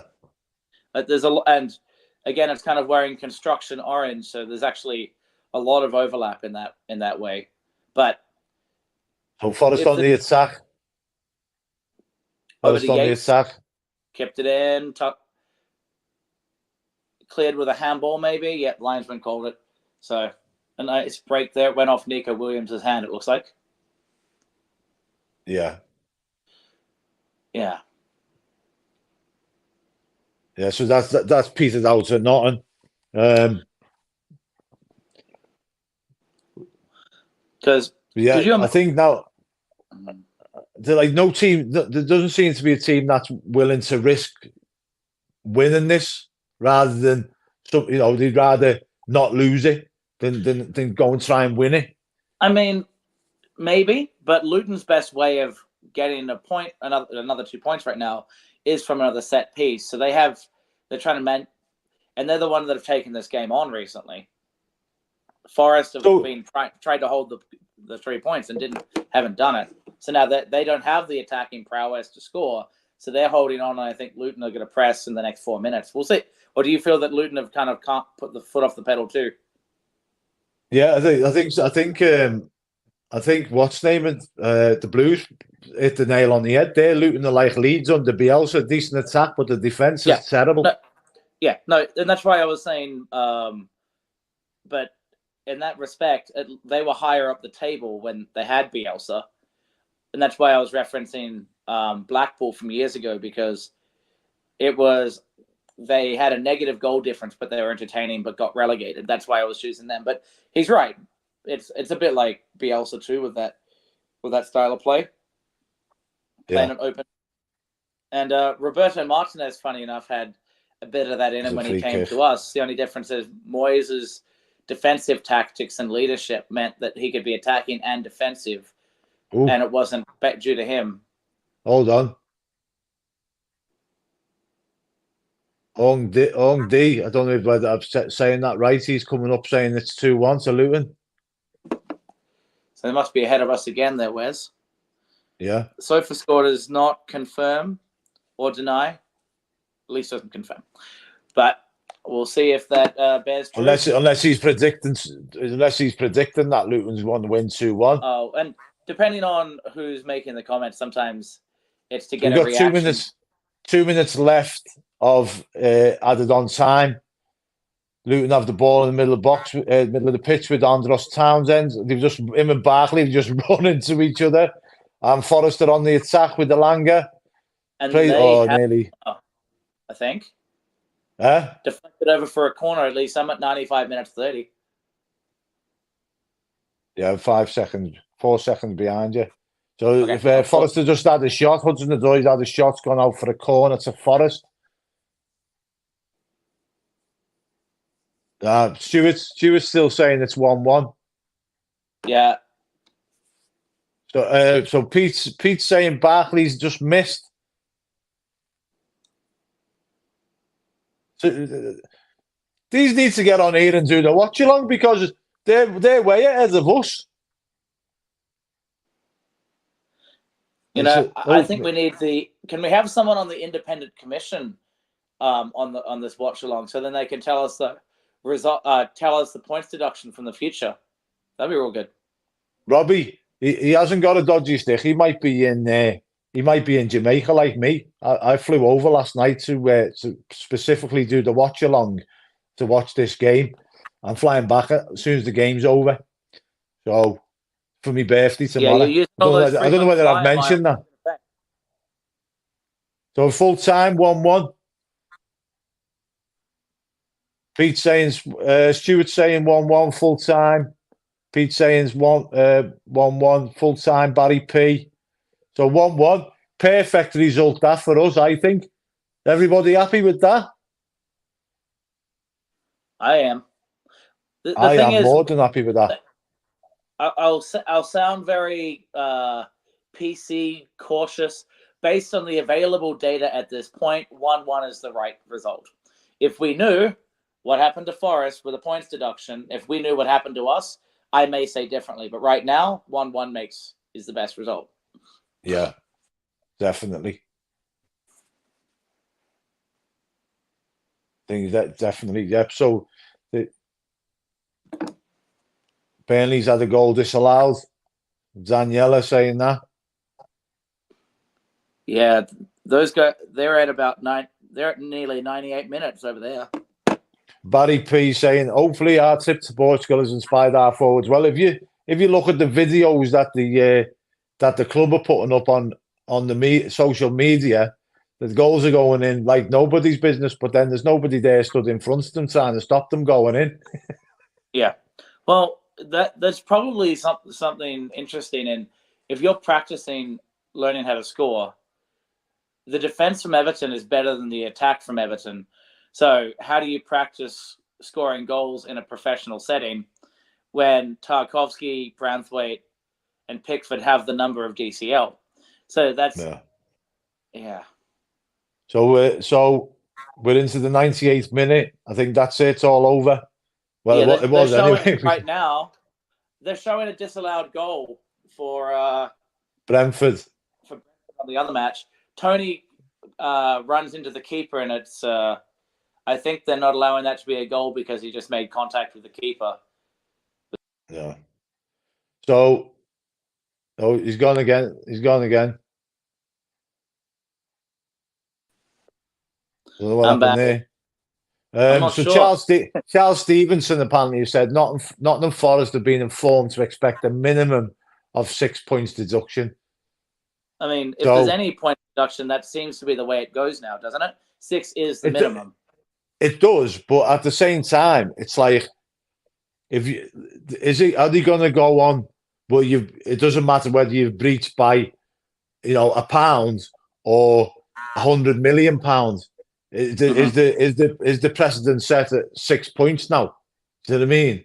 Because I don't think that's fair in the fact that if say Forest have overspent by 70-80 million and we've overspent by 20, I mean it's kind of immaterial, the difference, but it's still a massive overspend, and plus the fact they have been told that they gained the sporting advantage by buying 30 players. Yeah. You know what I mean? And unfortunately, the Premier League has said that we gained a sporting advantage that we don't believe we got. But according to what has been dished out, we didn't win that appeal. So they say we had a sporting advantage. We don't believe it, but they say that's what the Premier League says, right? So, but the other thing, and that's originally this is how it came out. 6 points is the minimum. and then they said it was 1 point extra for every 5 million over. But then they, because of how they retracted the points and took off 4 and said that was unreasonable. What is the measuring stick right now? I don't think we have one. We just know it's 6 plus miscellaneous asterisks for other variable. So maybe it's higher, or maybe it's 6 for anyone, and that's also not that fair to me. It looks like there may be a penalty right here to Brentford. Is it still playing that game? Yeah. Yeah, so I'm at 98 minutes 53. Or did Tony give the keeper a whack in the head? I think so. When there's everyone down in the box and shouting without having audio, it's hard to tell. I've got it on now. But the Brentford players are patting the keeper on the back and saying sorry. So I think Tony, being Ivan Tony, has muscled his way into a yellow card. So Charles Stevenson, you were well informed, Charles. I don't know. Saying huge arguments in Portugal. I think that's supposed to say come to blows. The strikers and the attackers. I've had criticism in Frank's squad meetings, but those fringe players are also pushing for Dice to leave and causing trouble. I don't know what that kind of means. Well, okay. If you could say that about Patterson, you could say that about Danjuma, maybe Michael Keane, maybe even Schmidt. I'm trying to think who else. But if those players that aren't getting game time are causing trouble, because we're talking like the morale stuff on being like not part of the they're not part of the squad. They're just there to fill out numbers.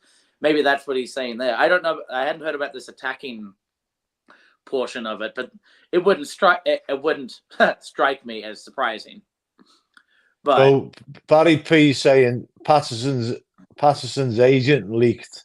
Patterson's agent was the grass. Yeah. Okay. Interesting. Leaked the incident with Dice. Patterson might not see another game. I don't know.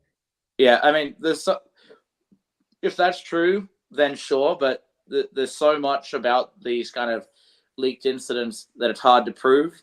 Maybe there's a good source, but a lot of these kind of he said, she said, they said, whatever, are really hard to quantify. You're saying XGs doesn't mean much. So do rumors. Until they do. Exactly. So the Burnley match for me is still ongoing, but it's probably officially over for others. They've gone 2 minutes over now.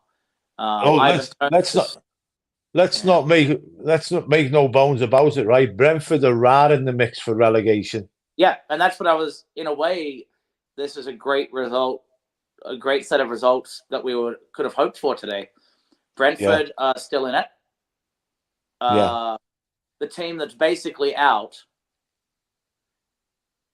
is, like I say, Luton, Sheffield United and Burnley, I think, are pretty much gone, right? And they will get the odd win here and there, but I don't think they're going to have enough to get themselves from where they are and get out of the relegation zone. So, right? Yes. What I'm worried about, if Everton and Forest get points deductions, Burnley are in the race. Yeah, that's definitely. Because Burnley now have 17 points. This is finished. Yeah, finished. So Burnley now with a win today, now have 17 points. So let's say, and we have to play hypotheticals, and this will be discussed, I'm sure, a whole lot later. If Forest and Everton are both found in breach again, and 6 points is the minimum, then you say right now, Everton and Forest drop down to 19 points before any appeal, let's say. Then all of a sudden, there's only 2 points between Burnley, Everton, and Forest. But then Brentford are at 26 points, Luton are at 22. So 26 versus 17, that's still a 9-point gap for Brentford. So they're probably looking okay if points deduction is the only way for them to drop down. If the points deduction doesn't happen for either Everton or Forest, and again, that doesn't seem likely for Forest in particular, then it's only 4 points between Brentford and Luton for them to hit in the trap door. So the points deduction is huge on this. if Everton and Forest get a points deduction, Burnley could sneak out. Yeah. So we've got Ryan saying that Charles is well connected. So the thing is, if there's been, like he said, if there's been trouble over in Portugal, it's supposed to be a team bonding exercise, to galvanise the squad. So if there's been all kinds of trouble while they've been over there, what was the purpose of it? Yeah. So we often overkill the word definition of madness. So a true definition of madness in this case is, okay, everything's fine, let's not try something. But or we go head in the sand, let's keep going. And maybe, and the other thing when it comes to turmoil, Wes, and arguments can be really healthy if it opens up a conversation that has not been said, and then people think on it, they apologize, and they resolve whatever feud was going on. Just because there's a feud doesn't make it always bad. It can start off bad. You know what? We have 2 more weeks to figure it out, and people maybe have said their honest piece, and you can resolve it. So if these things were then like under people's chests and it never came out, that's not better. Now, if we don't resolve these feuds or what have you, then that's a bigger problem. But if people are arguing, good. We should care. We should be upset. Our egos deserve to have a bit of a crack and to be reassessed. So like if the strikers and the midfielders aren't getting along, now's a good time to not get along and resolve it. That's like all films need a conflict to get a good resolution to actually get to where you need to be, because the reality is there has been a missing link. So what is that missing link? If we're saying it honestly, maybe this is the only time to really gel back together. Yeah, some like you say, sometimes it is a good thing for everybody to get get everything off the chest and put the cards on the table. But why would they need to go to Portugal for that? Why couldn't they do that at Finch Farm? Yeah, maybe. But if it's a matter of sometimes, just like, I don't know if you've been in these environments in your time in the service or in other gigs previous to now, where you're kind of doing your own independent work.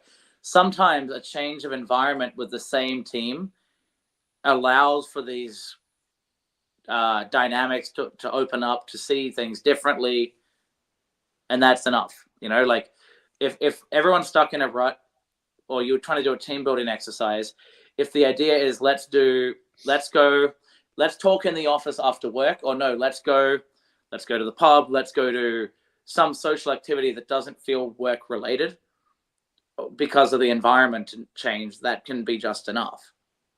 Yeah, I agree. Well, I think that on that note, mate, I think that's time for us to end our stream. Mm-hmm. It's been emotional. Yeah, we've learned a whole bunch about West Ham and Kudus, and talk about lucky results for us again, huh? Yeah, I mean, I'm more than happy with the draw. I'm not really fussed about Burnley winning because Brentford got beat, and like I said, make no mistake about it, they're in a dogfight with us and with Luton and with Crystal Palace and with Forest. So the more teams that there is down there fighting, the better it is for us, because absolutely, we've got to play all them teams around us. I mean, I think we've actually even got Brentford as well. Yeah, and the problem becomes the best way to get points. Wes, he looks like he may have cut out.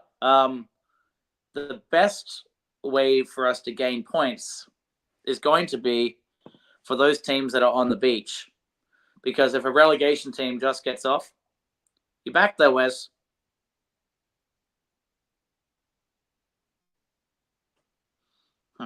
Well, I may repeat my point here to Wes in a minute, but one of the main things that I think we have a challenge with is if. Oh, sorry, you're back. So the point I was going to say was, if you have Brentford, Palace, and Forest on the beach for the last 3 weeks, it's easier to get points against them. Yeah. So there's a catch-22 with more people in the dogfight and more intensity to these matches. Now, Bournemouth didn't make it easy for us, but I'm glad Bournemouth were on the beach on match week 38 last year.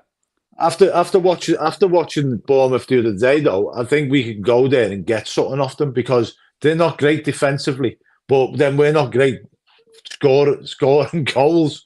So it's just But I think our away form this season's been much better. So I think going away, we can give a lot of teams a game. You know what I mean? So it's not all doom and gloom.